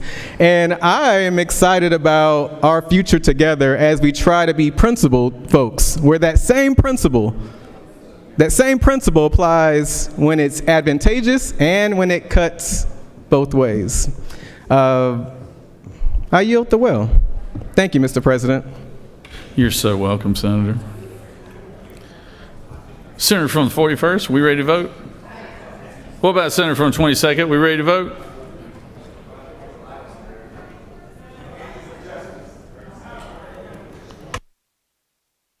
Senator from the 37th.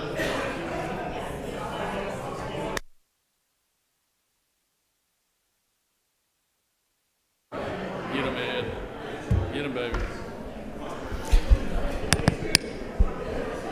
There's a lot of chatter in here. I know the approval of the words from the senator from the 35th is very high. That's what this buzz is about.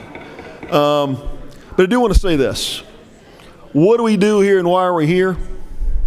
Ladies and gentlemen, it's not about Cobb County government or Cobb County School Board or the General Assembly or the Senate. What we're down here to represent is the rights of regular individual citizens. Now, sometimes state government doesn't take care of our citizens. Sometimes we have to call down and get state agencies right because we have business owners whose businesses are being shut down because state agencies aren't doing their job. We engage on behalf of those individual citizens. Sometimes local governments overstep their bounds, don't do their jobs, they trample on the rights of our regular citizens. That's why the state's got to get engaged. It's not about the local governments are always right. That's not what local control really means. What local control really means is mom and pop, grandma, grandpa back in our districts, they're the folks we represent. And this effort is not about hypocrisy, as the senator from the 35th suggests. This effort is about taking care of regular folks. The very core thing we do is look after regular people. Now, friends, in this vote, whether you care about Stevens County or not, you should care about every Georgian. And the reason we're talking about this is because when you look at these taxes, my friend from the senator from the 38th, my seatmate, was talking about this earlier. You know, he stood against the previous proposition. But last time I checked, nearly 40% of the sales taxes that are spent in the district for the senator from the 38th are spent by people who don't live there. Tourists, people from outside the area, whether they work, commute to his county for work, or whether they're coming through on the interstate, or they're there for tourist reasons, Sales taxes are funded by not just the citizens there, but many people, as the Senator from the 6th said, who come through this state. Friends, this is about grandma and grandpa, and there are people in Stevens County who are on fixed incomes and are burdened by their tax bill. Had a constituent this week that called me up and said, Senator Sesser, my taxes went up 15% on my home this year. My income didn't go up 15%. My Social Security payment didn't go up 15%. My pension didn't go up 15%. My husband's or their family members' pay didn't go up 15%. But the tax on their home, their homestead property did. Folks need relief. And this is not about whether we're about local governments or school boards or cities, counties, or the state. It's about the dignity of regular individuals. And some of the most fragile individuals out there are those who own homes.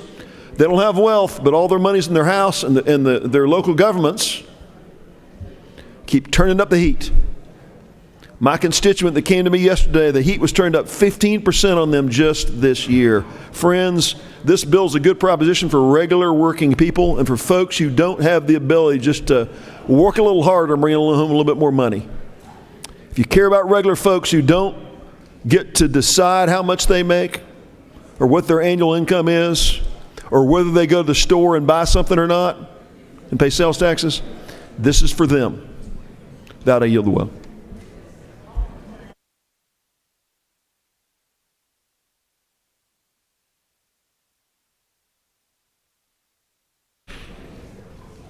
Oh, we got time, Senator.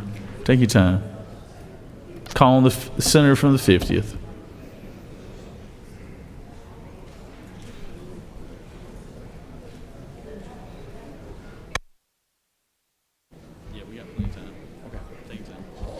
Thank you, Mr. President. And just to address some things that were said earlier, we got to go back a couple years. This body voted, over 2/3 of us voted to put the question on the ballot statewide if counties should be allowed to add a 1 penny sales tax. Not only did it pass this chamber with bipartisan support, it passed that chamber with bipartisan support. And then it went on the ballot, and the people of Georgia voted 70-30 that local government should be able to do that. Now, that was the floss. And as you heard from my friend from the 6th, a floss doesn't work in every community. In places like Stevens County, a floss won't work because we don't have a ton of renters. We have homeowners. And so in order to get the homeowners relief, it's got to go back on the ballot. That's what we're asking. Let them vote and put it on the ballot. And to my friend from the 35th,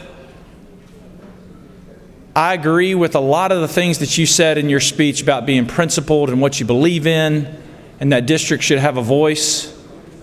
And my question is, do you believe that or do you not? Are you going to waffle today or are you not? This isn't a hard choice. I understand the politics behind it.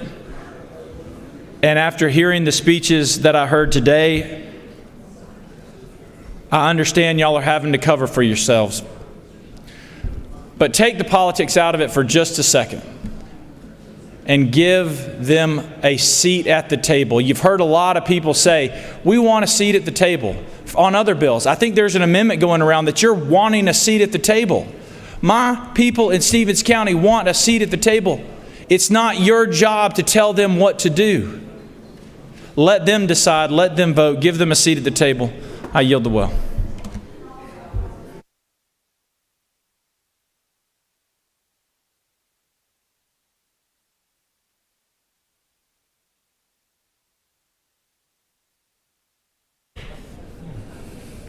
Is there objection to agreeing to the report of committee which is favorable to the passage of the bill? Chair hears none. The report of committee is agreed to. Is there objection to the main question being ordered?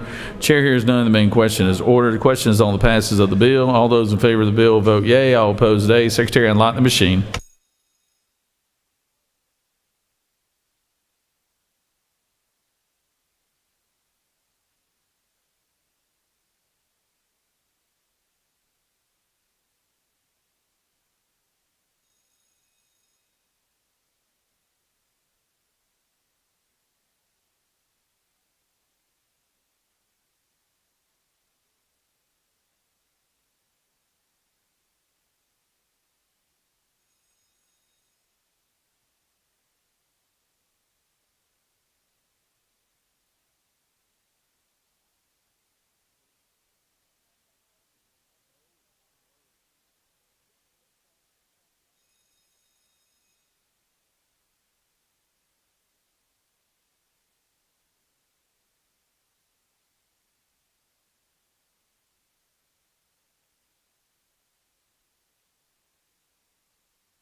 On the passage of the bill, the yeas are 32 and the nays are 20. And this bill has failed to receive the 2/3 majority needed.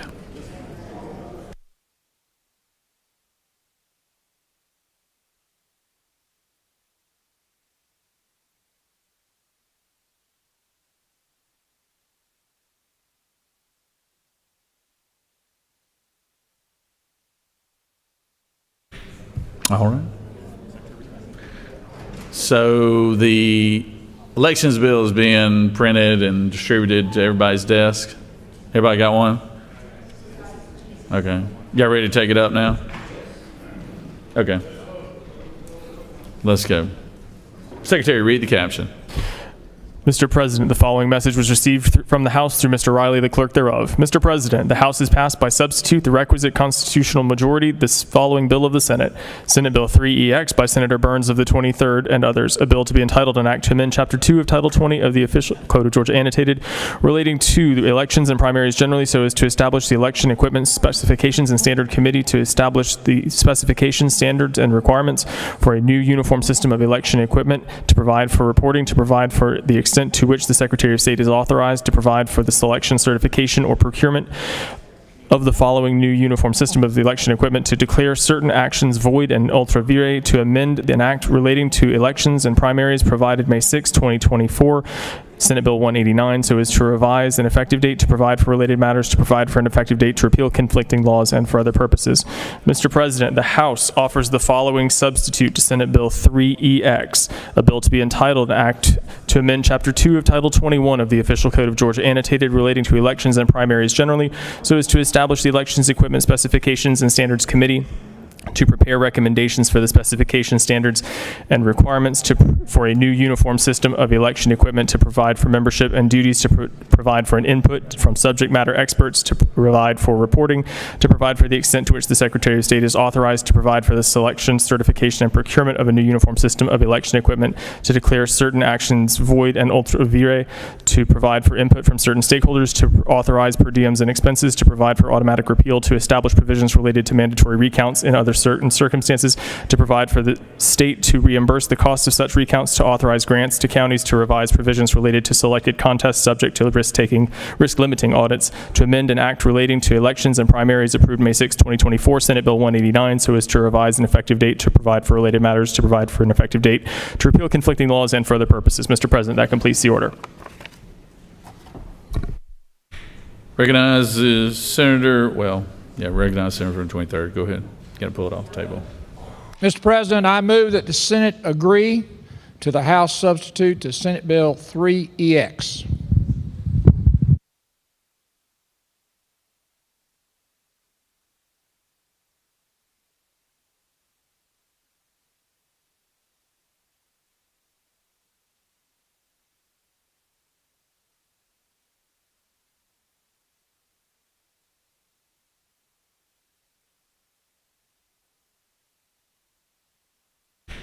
Senator from 22nd. Thank you, Mr. President. I move the Senate agree to the House substitute to SB 3X as amended by Amendment 1. Secretary, read the caption. Amendment 1 offered by Senator Jones of the 22nd. To amend the House substitute to Senate Bill 3EX by replacing lines 1 through 112 with the following: to amend Chapter 2 of Title 21 of the Official Code of Georgia Annotated relating to elections and primaries generally, so as to establish the Elections Equipment Specifications and Standards Committee, to establish the specifications, standards, and requirements for a new uniform system of election equipment, to provide for membership and duties, to provide for advertisement, to provide for reporting, to provide for the extent to which the Secretary of State is authorized to provide for the selection, certification, or procurement of the new uniform system of election equipment, to declare certain actions void and ultra vires, to provide for automatic repeal, to revise provisions related to selected contests subject to risk limiting audits, to amend an act relating to elections and primaries approved May 6, 2024, so as to revise an effective date, to provide for related matters, to provide for an effective date, to repeal conflicting laws, and for other purposes. Mr. President, Senator Jones and Senator Jackson offer the following Amendment 1A, to amend the amendment to Senate Bill 3EX by deleting "and" on line 25, by replacing the period on line 27 with a semicolon, by inserting on line 27, following line 27, the following: 4, one member of the House of Representatives to be appointed by the minority leader of the House of Representatives, and 5, one member of the Senate appointed by the minority leader of the Senate. Mr. President, that completes the order.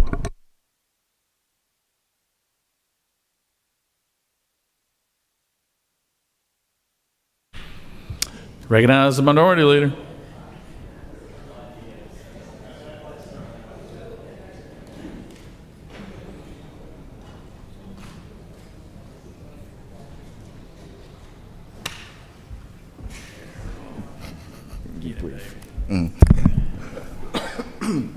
I'll be brief, Mr. President. I stand in support in this amendment because of the fact of the matter is that we have persons on both sides of this issue that to some extent do not trust the process. I believe everyone actually should trust the process, as it makes no sense when we start talking about election interference that we have selective interference apparently. We selectively supposedly interference on 1 year, but then we don't on the next year. We selectively interference on one race, but not on other races, which are just as important. So I believe people actually ought to have faith in our elections. They're free and secure, and have been. And so when we talk about this particular issue, one of the things that I mentioned to you before while we were actually here, I did this the other day, and I talked about all the people that majority have been following with all their particular issues and all the problems, and the majority has followed these folks, and they've not said anything about the people that were concocting all these conspiracy theories. And we talked about that. And one of the things one senator, I believe from the 37th, came and told me and said, well, here's the key. The election was certified. And it was. It was certified because it was free, it was fair, it was accurate. Of course it was certified. But the problem was that no one spoke out against these people who are actually putting our elections in jeopardy and are continuing to do that even today. That no one spoke out and said that these folks were wrong. No one spoke out about people who some had actually been convicted of drug felonies. Others had been found to be lying, saying they had taken 600 million pages of CIA documents out of the CIA. Others have been basically military service has been put in disrepute because of the fact that they were actually selling secrets. These were the type of people that persons were following. That's who should have been spoken out against. That was the key, that we should have spoke out against those persons. It wasn't just good enough to talk about the certification. We needed to speak out against those actors who actually were talking about these things that they knew were untrue. That was the key. But part of that is, to establish our trust process now, we need representation. And so what this amendment does is go back to where we were, but also make sure that the minority party gets representation. Because that's the only way to actually continue or even establish the trust that we're trying to build today, is to give us at least some representation on this particular commission. That's it. Very simple ask, and it's one that all of us actually should be willing to do. We should be willing to do that because we realize, quite frankly, as the Secretary had mentioned when he actually certified those elections, we want to make sure that everyone is represented. That's the key. And if we don't do that, we start ourselves down on the same path again. And we need to get off of that. We know our elections are fair and secure because we're all sitting here. We all know our elections are fair and secure because we all accepted the results of every single election, win or lose. Because many of us have been on the other side where we have actually lost, myself included, and you accepted it and you called your opponent and you said congratulations because you understood that the elections were fair, safe, and secure. But we allow people to actually take us down this road that we apparently cannot get off. But I think if we do this correctly and actually allow representation, we can actually start on the right path. And then the second part of this is the concept of doing hand counts. And we've also talked about that. We've also talked about the fact that these hand counts are not reliable. In fact, there was a study conducted by Rice University that says 58% of the time, hand counting does not come up with the correct answer. 58% of the time, it does not come up with the correct answer. Has over a 2% error rate. There have been counties that actually have discussed going to hand counting and realized that it would take too long to actually do that. There have been counties that said, we're going to do the hand count. But once they started doing it, they realized it would take entirely too long, cost too much, and also that you had these error rates that existed. and their position was, we need to go back. We need to leave hand counting alone. So we do not actually need to go to hand counting and then say, well, we'll pick the one based on the hand count, which is correct. When we know that the hand count has 2 to 3% error rate, and we also know that 58% of the time, according to just one study, it's not going to be correct. So we don't need to do that, whether it's pre-certification or post-certification. That is not something that we should do. And so today we're here with 2 requests. Not do hand counting, which we know actually is not reliable. We know it has issues. And we know that it actually is only succumbing to persons who have talked about elections not being fair, safe, and secure. And we should not give into those conversations. And then the second aspect of it is that we say to actually put us on the right path, to actually start on a path to where we can get our citizens actually trusting the process, one that we all know because we accept those processes. If we can do that, we need representation. These amendments actually do that. They actually solve both of those crises. Representation solves the issue to now we actually have a full understanding of what we're doing. To now we can trust each other on some level to say, yes, we're at the table, we're actually discussing these things. We'll make sure that those persons who should not be at the table discussing these items will not be there. So everyone that's there talking about this will be reputable. Everyone that is talking about our elections will be someone that we can trust. The minority party will help ensure that. And then secondly, why go to a system that we know actually has error rate? Whether it's studies or actually real-time counties doing the counting, we see it actually happen. We also know that it has higher costs. And whether the state's going to pick up that cost or not, that's an unnecessary cost that even the state should be picking up. So today we have an opportunity to actually get our elections on a path for our people and citizens to say, these guys are actually working together. They actually have a common goal. And that goal is to make sure these elections will be safe and secure in our hearts, in our minds, and this is where we're heading. And I think if we do that, then we can stop a lot of persons out of there in the hallway. We can stop people with conspiracy theories. We can stop persons saying that this person was not elected correctly. And we can get back to what we used to do, which is simply this. If you win or lose an election, everyone calls their opponents, they say, good job, and you move on. And you continue to believe in the democracy that we are. And with that, I yield the well, Mr. President.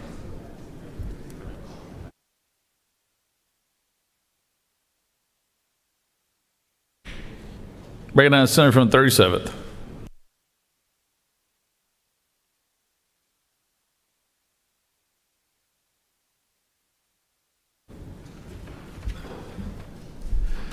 Mr. President, ladies and gentlemen, the Senate, I rise today in support of Amendment 1A.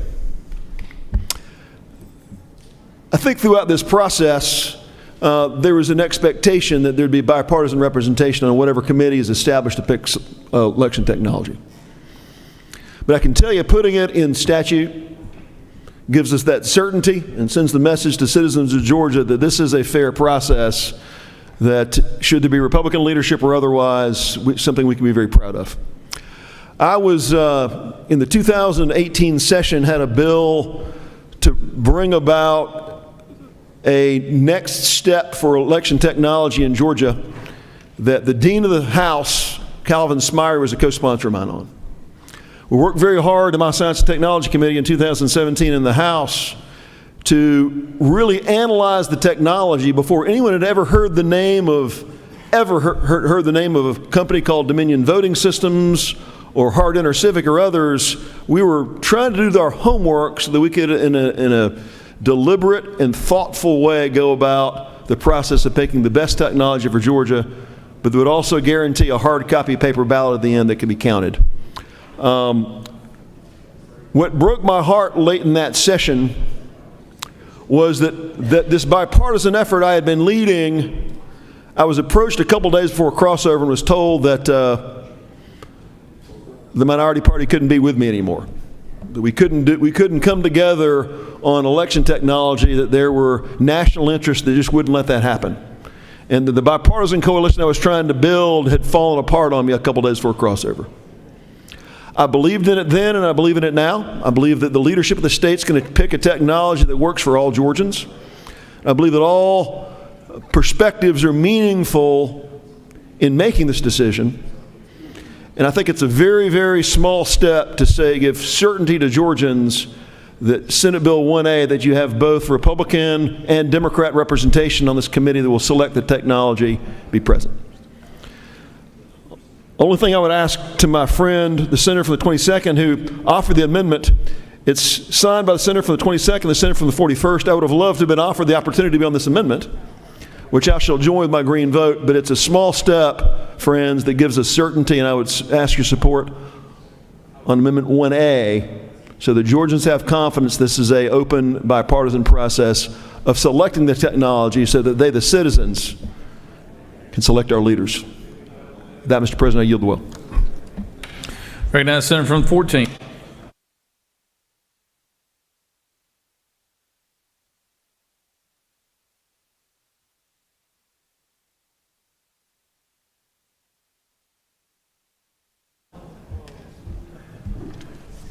Thank you, Mr. President. Yes, yes, yes.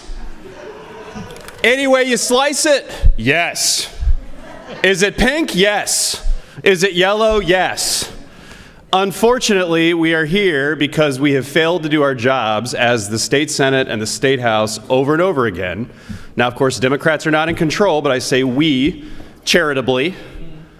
And now the House has tried to clean up a little bit of the mess that this chamber left them with by adding manual hand recounts prior to certification. I want to tell the public the story quickly of how this happened. Senate Bill 3EX came out of committee a few days ago and was not perfect by any stretch. There was a failure to add minority party representation. It added risk limiting audits that we arguably didn't need. It beat up on the Secretary of State for no reason, because that's become a pastime of this chamber.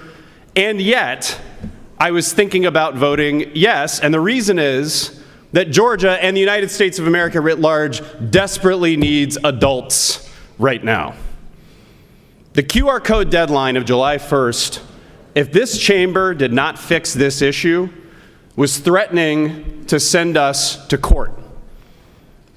If we don't fix this by July 1st, we'll have a problem. Congressional District 13 has a special election that's coming up soon.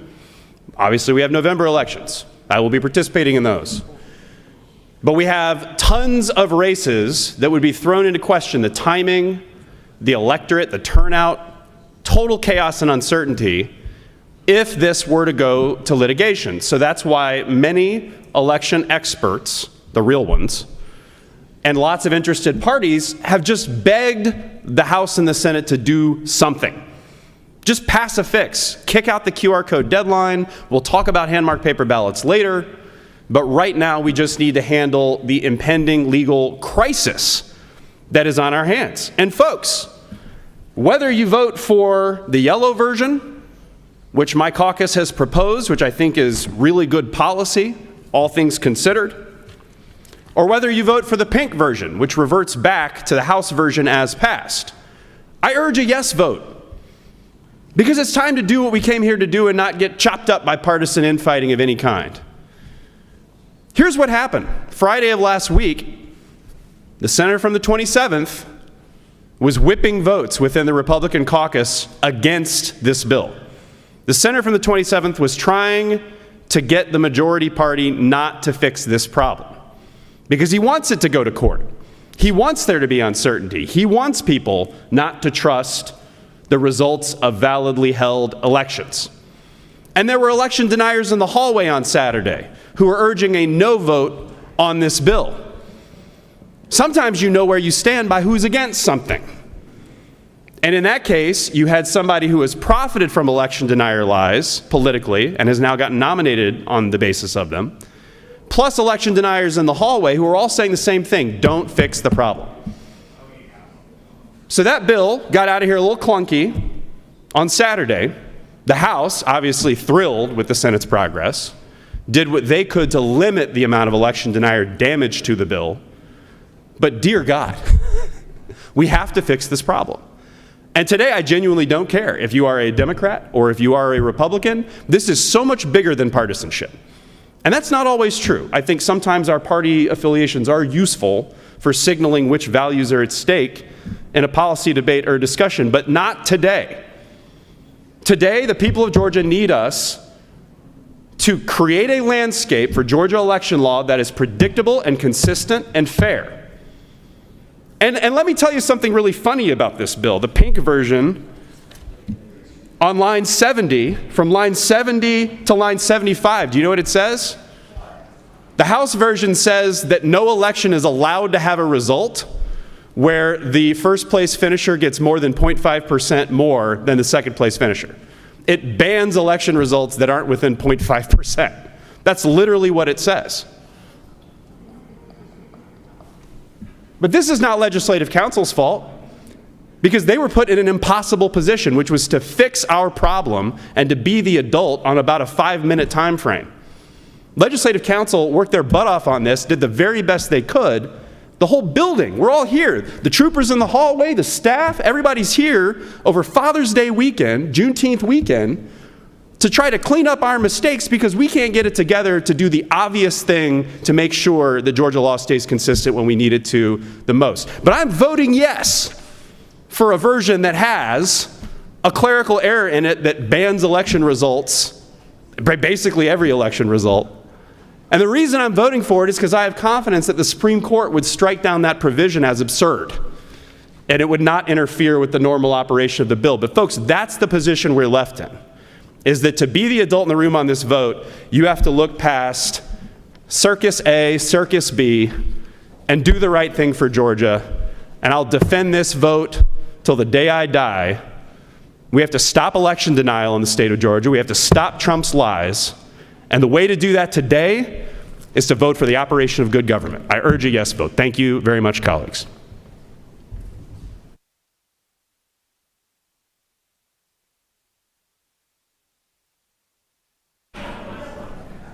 Pro Tem, would you like to speak?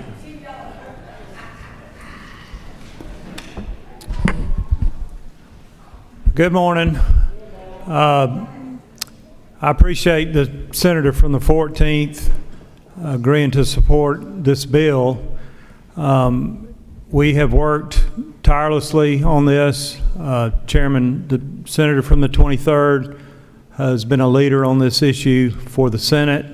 We worked closely with our partners in the House, but the senator from the 27th has been a champion for securing elections and has been a honest broker in this process.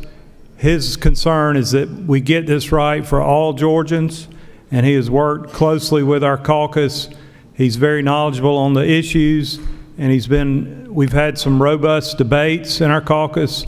We've met for hours and hours since we came back up for this special session. He's been a good party to that process all the way, and to characterize him as trying to whip votes against this bill is just patently false. So I want to correct the record for that. He's been a great colleague in this process. This has been difficult. We were here past 9 o'clock last night, meeting with House leadership, and all the people involved in this want to get it right for the people of Georgia. I think the measure in front of you does that. I'm proud of it, and I hope we will have unanimous support for this good piece of legislation. Thank you.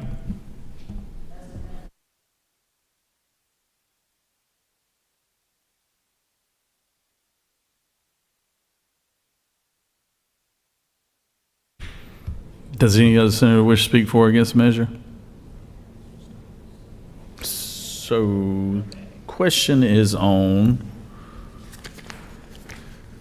1A, offered by the senator from the 22nd.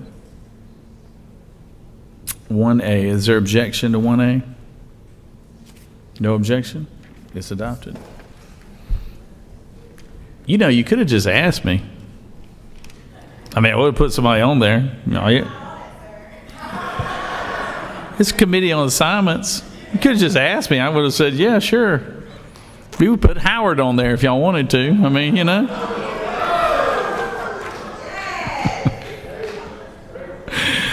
Oh, man. All right. It's on adoption of Amendment 1 authored by the senator from the 22nd. Is there objection? There is objection from Senator from the 29th. All those in favor of Amendment 1 will vote yea. All opposed, nay. Secretary, unlock the machine.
All those in favor, yeas are 19 and the nays are 32, and this motion has failed.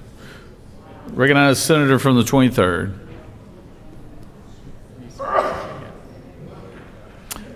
Senator, you have to make a motion.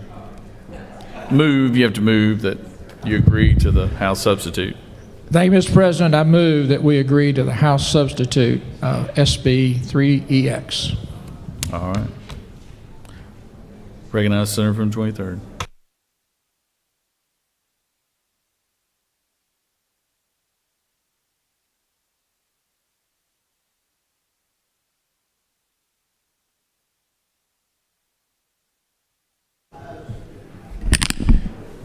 Thank you, Mr. President. Colleagues, the hour has arrived. And in the famous words of Elizabeth Taylor, there's no reason to keep you long. We've debated this issue for quite a while. It's a journey.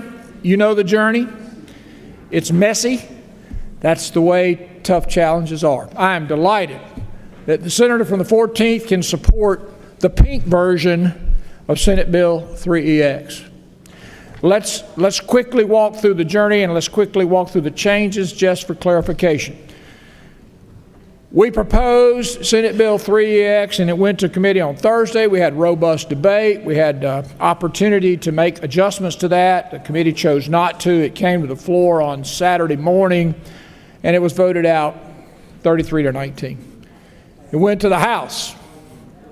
We were in House committee yesterday for a hearing and then again this morning for a vote as amended. So what you see in front of you is the amended version of 3EX that came out of the committee this morning, actually. It went to the floor this morning, and it was adopted by the House, 94-79. So the most important thing is, what does the bill do? What does it do? It makes some modest changes to an underlying bill that was sound. On line 22, it changed a word to recommend. It also added an amendment offered by a House member who is seeking additional opportunities, but it inserted after the word equipment, as you will see on line, got to find the right line, 23, thank you. Line 23, the word, I'll read it for you. A new uniform system of elections equipment based upon hand-marked paper ballots produced utilizing ballot-on-demand printing. That is a key change, which we support. And then we added the opportunity for the committee by majority vote, this is on lines 32 through 34, to seek information from the elections director or any other employee of the Secretary of State's office. We then added the opportunity for any non-legislative members of this committee to receive a modest per diem on lines 55 through 60. We then come to the crux of the matter on hand counts for contests that are in question. So if you look at section 3, in lines, back up,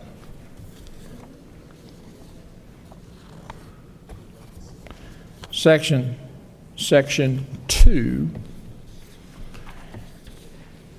in lines, in section 2,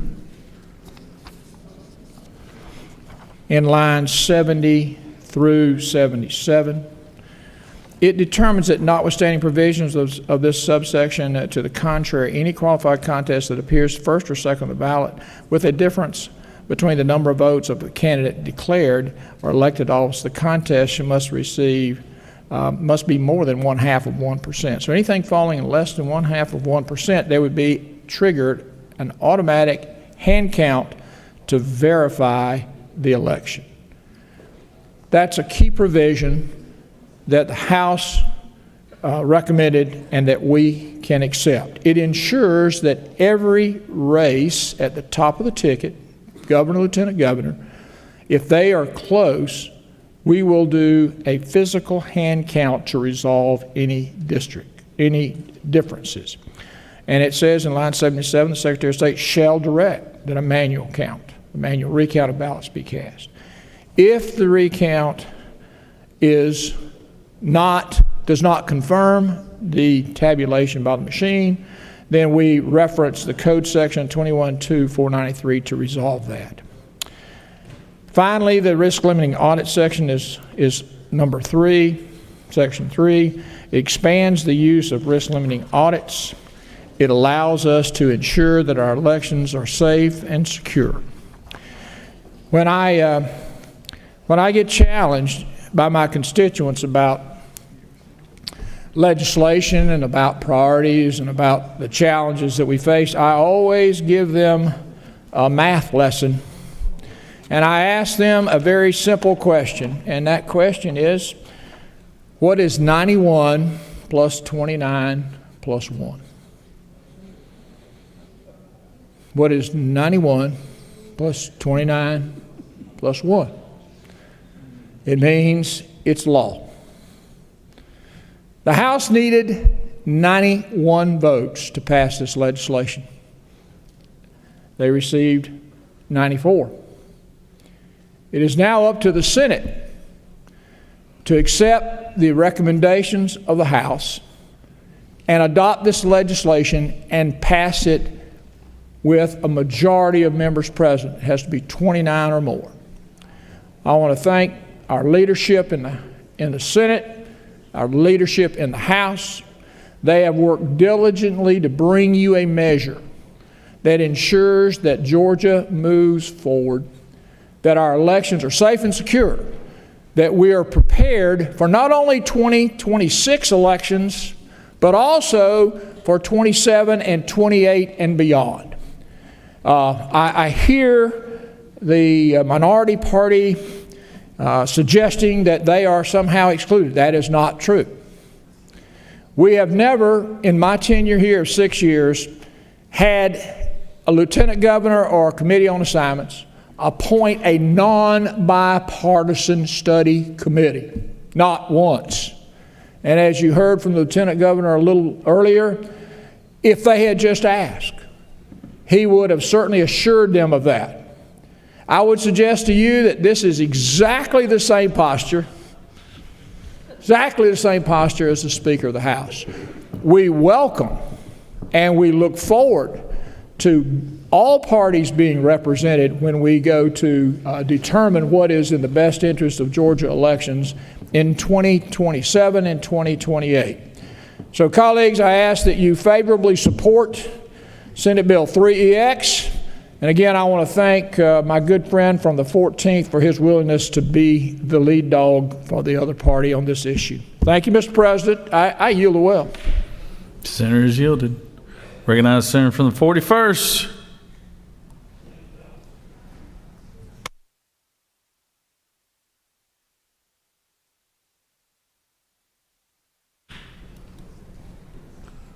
Senator, let me remind you, like most of your church sermons, your audience likes to be out by 12. Mr. President, I'm an Episcopalian, so I know how to keep it tight. I rise really today to simply remind people that we have asked. We have asked for representation over and over to be codified in law. It's incredibly demeaning, actually, to suggest that we have to go to the head dog and ask him to make a handshake deal, to maybe, please, sir, give us representation. It's actually demeaning, because all that was required was for you to add one simple line in the text that showed that Democrats have dignity. We were asking simply for representation and dignity. It should not require us to have to go into a back room and ask and beg, please, please, sir, will you give us representation? No, we have asked for you to put it in law, codify it. Respect the minority party enough to write it in words in the law. That's what we've asked. Now, clearly, the majority party has determined that they don't want to do that, and they're not willing to do that. And the majority party talks about how we got together and we've come to a reasonable agreement. And it's true, they, the Republicans, have gotten together, reasoned with one another across both chambers, and come to an agreement. But many of us in this room still remain steadfast and clear that in order to have fair elections moving forward, in order to build trust, in order for Georgians to trust the future system of voting, we need to have minority representation. That's what's good for Georgia, and so we stand steadfast in that. But here's the other piece.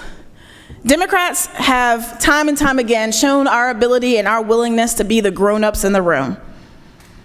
And so we will. We will be good people who help govern to move us forward. Democrats will do that.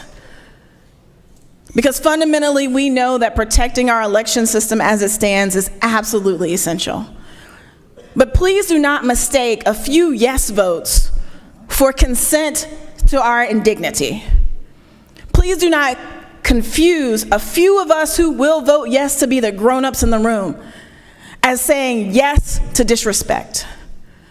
Because that's not what those votes mean. Instead, those votes are simply saying we are the grown-ups in the room and we want to make sure we move forward with fair and safe elections, and that is it. But we remain adamant and steadfast and committed to our request and our demand for representation as we move forward in choosing the process and the systems that we will have moving forward. With that, I yield the well.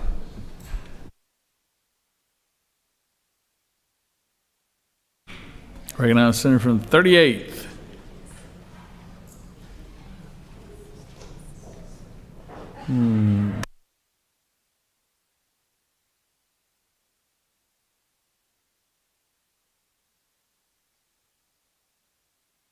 Thank you, Mr. President. I did not plan on getting up to speak, but I had some questions for the author and was not able to ask those questions, so I'm going to voice my concern about this bill here. First off, our minority leader shared that 58% of the time, hand recounts get it wrong. And yet we're getting ready to pass a bill that says that hand recounts will be held if there is a close difference in the race. One of the questions I had was on this bill, it says that if they differ and the original count was incorrect, the returns and all papers prepared by the superintendents of the Secretary of State shall be corrected.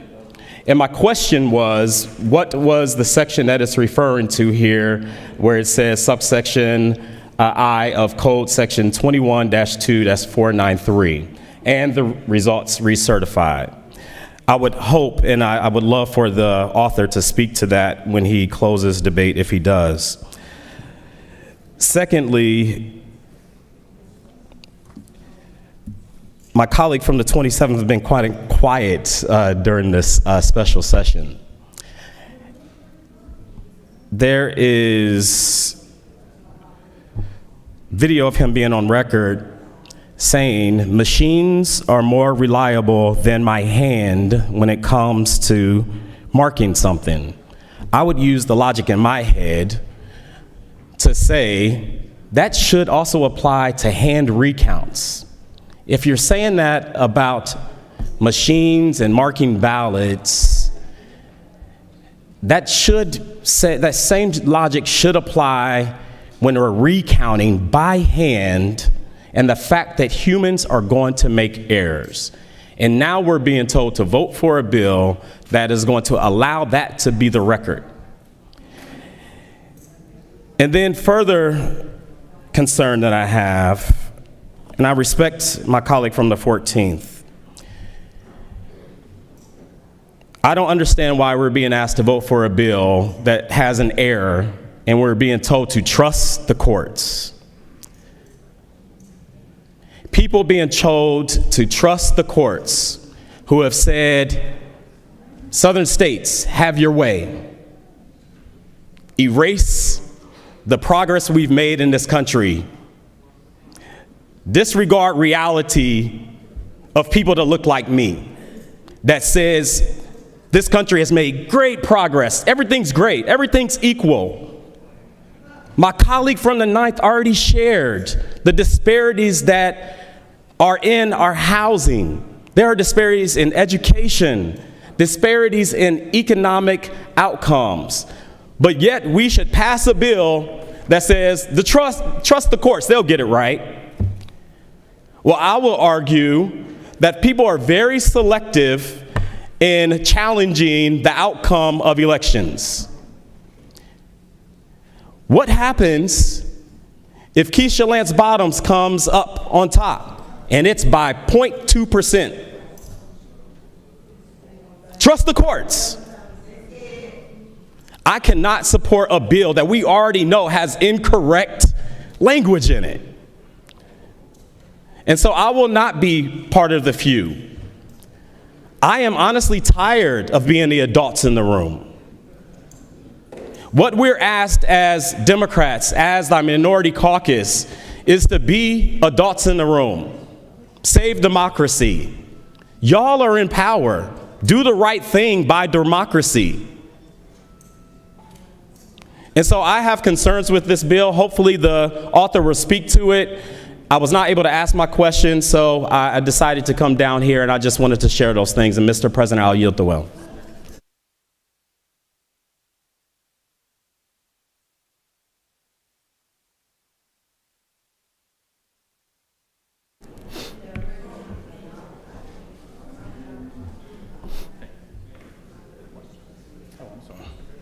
You have a couple questions, Senator. Recognize Senator from the 28th. Thank you, Mr. President.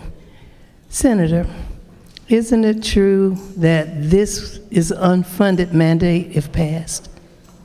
Well, my understanding is there were some changes made to allow for the state to cover the cost of the recounts, if I'm not correct. I'm not the author of the bill, okay. But you know, I will defer to the author to I be able know to that many of the different counties that I represent said that no matter what they're paying, they're going to still have to get money from them to add to it, and maybe even twice as much as what the state is giving. And also, isn't it true that we didn't get a fiscal note? That is accurate. There's no fiscal note to this bill. And lastly, isn't it true that what many people say about even this session right now, but this particular bill too, is a complete waste of state money? The lady knows what she speaks. Thank you. Recognize Senator from the 14th. Mr. President. Thank you, Mr. President. The senator yield for a series of questions. I do. Thank you. Okay, so the first question I have is, I think in your speech when you said trust the courts, you're referring to my comments from the well that I expect the Supreme Court of Georgia rule a certain way, correct? That's right. Okay, you would agree with me the United States Supreme Court is the one that decided Calais and gutted black voting rights across the South, correct? Absolutely, and I know that cases, if they're challenged, will end up to the United States Supreme Court that made that decision. Okay, but you would agree with me, Senator, that this is a question of Georgia statutory law, which means that the final authority on it, absent the existence of a federal question, would be the Supreme Court of Georgia, correct? I still do not trust the Supreme Court of Georgia. Okay, and I want to further plumb that. So my question to you is, the provision in question on lines 70 through 75 is a clerical error that says that no election result in Georgia is allowed to have a margin outside of 0.5%. You would agree with me that's what it says? I agree. Okay, and is it not true that if the Georgia Supreme Court were to uphold the literal language of that provision, they would be banning every election that does not happen to exist within that margin? Correct? Absolutely. And so Okay. my argument is, why are we even passing a bill that has that language in it? Why not correct it? No, go ahead. We have the ability in the state Senate to make amendments on the floor, right? We can make an amendment to correct that. Is that not correct? You don't ask me questions. So the question I want to ask That's you. correct. Senator, the question I want to ask you. That's correct. That's rhetorical. I'll answer my own question. That's fine. correct. The question I want to ask you is your position that you do not trust the Georgia Supreme Court to do the following specifically? To strike down language in a statute as absurd that would mandate that every election result in the state come between 0.5%. You don't trust them to do that, is that correct? I will hold my position that I'm saying I don't think we should pass a bill to rely on the courts to correct it if we can do that right here on this floor right now. But final That's my question, position. final question, Senator, because I do find some of your arguments about trusting courts alarming when it comes to the rule of law. That's fair. Do you not agree with me that there are some instances in which we should trust courts to make certain judgments and some instances in which maybe our trust is lower, and that in this case, striking down that provision, we can have pretty high confidence that the Georgia Supreme Court would do that? Do you not agree? Yeah, so this will be the final response that I have and final question that I take. As I shared before, you are asking folks to trust courts when courts have ruled against what we expect them to do. They have not done the right thing all the time. And I'm saying as a body to make sound decisions, a body that has the ability to correct this error right now if we wanted to, we could do that. And so my point is we should not be passing a bill and saying trust the courts. Regardless of my beliefs, I as a state senator and saying to the other 55 people in this room, if we see an error in this, we should not be saying, hey, trust the courts to get it right. We should fix it so they don't even have to make a decision on this. And so that is my position, and that's why I imposing this bill. I yield the will. And I'll remind the senator that the reason that we need to vote yes is because we cannot trust the court will manage the election appropriately. Thank you.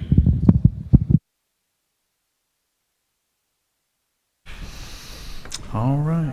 Any other senator wish to speak for or against the measure? Ready to close, Senator?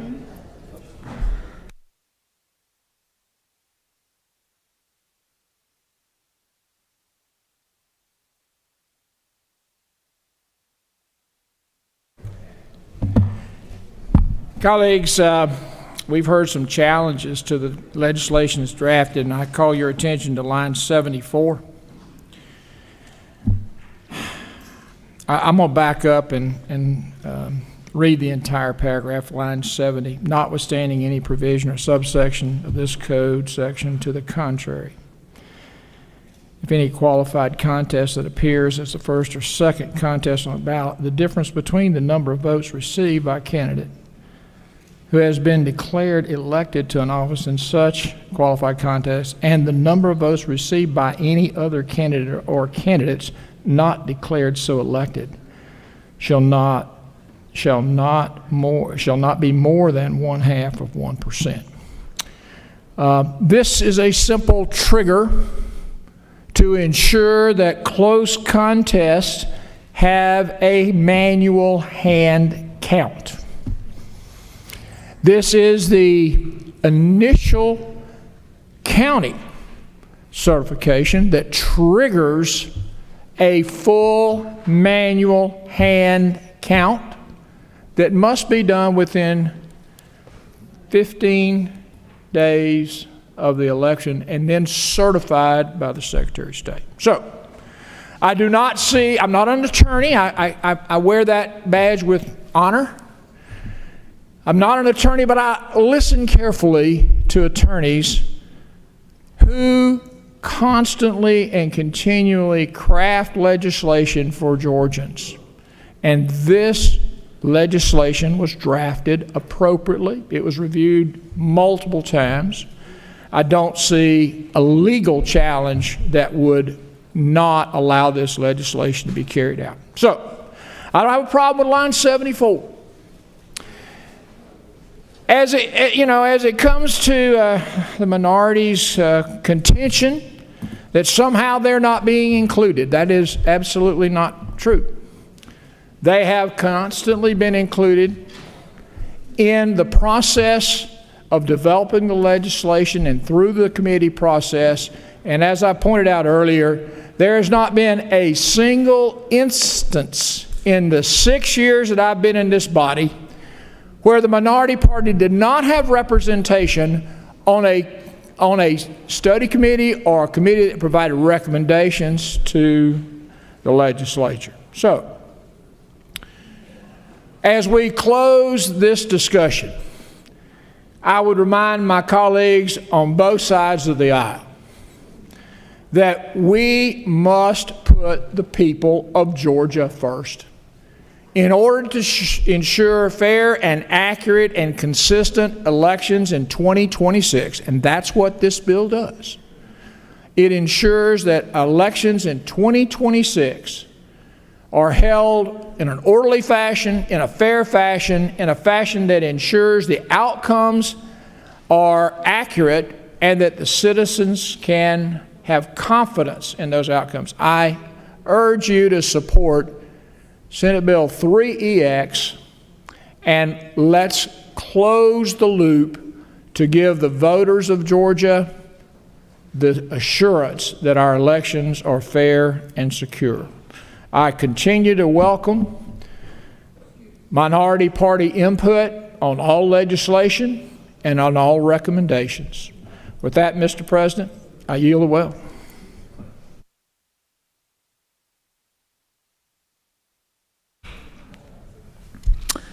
All right, Senators, closed debate. So we now will take up senators from the 23rd offered that the Senate agree to the House substitute to SB 3EX. All those in favor will vote yea. All opposed, nay. Secretary, unlock the machine.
All right.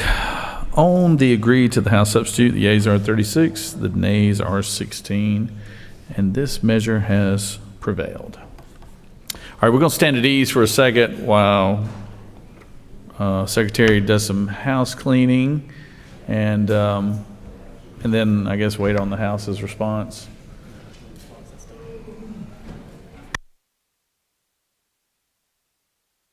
He just needs 5 minutes. So y'all just stay with us 5 minutes, and then we'll be able to adjourn for the day.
All right, Senate, come back to order. I recognize the majority leader.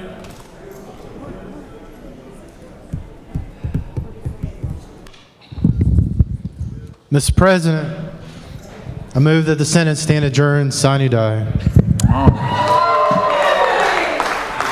All right. The majority leader has moved that the Senate stand adjourned. All those in favor signify by saying aye. All those opposed? No. You know, they say we might be back here in November. I mean, so this might not be goodbye. But if we come back here to redraw lines in November, it ain't the Democrats that need to be worried. Oh, man. All right. Sine die. Here we go.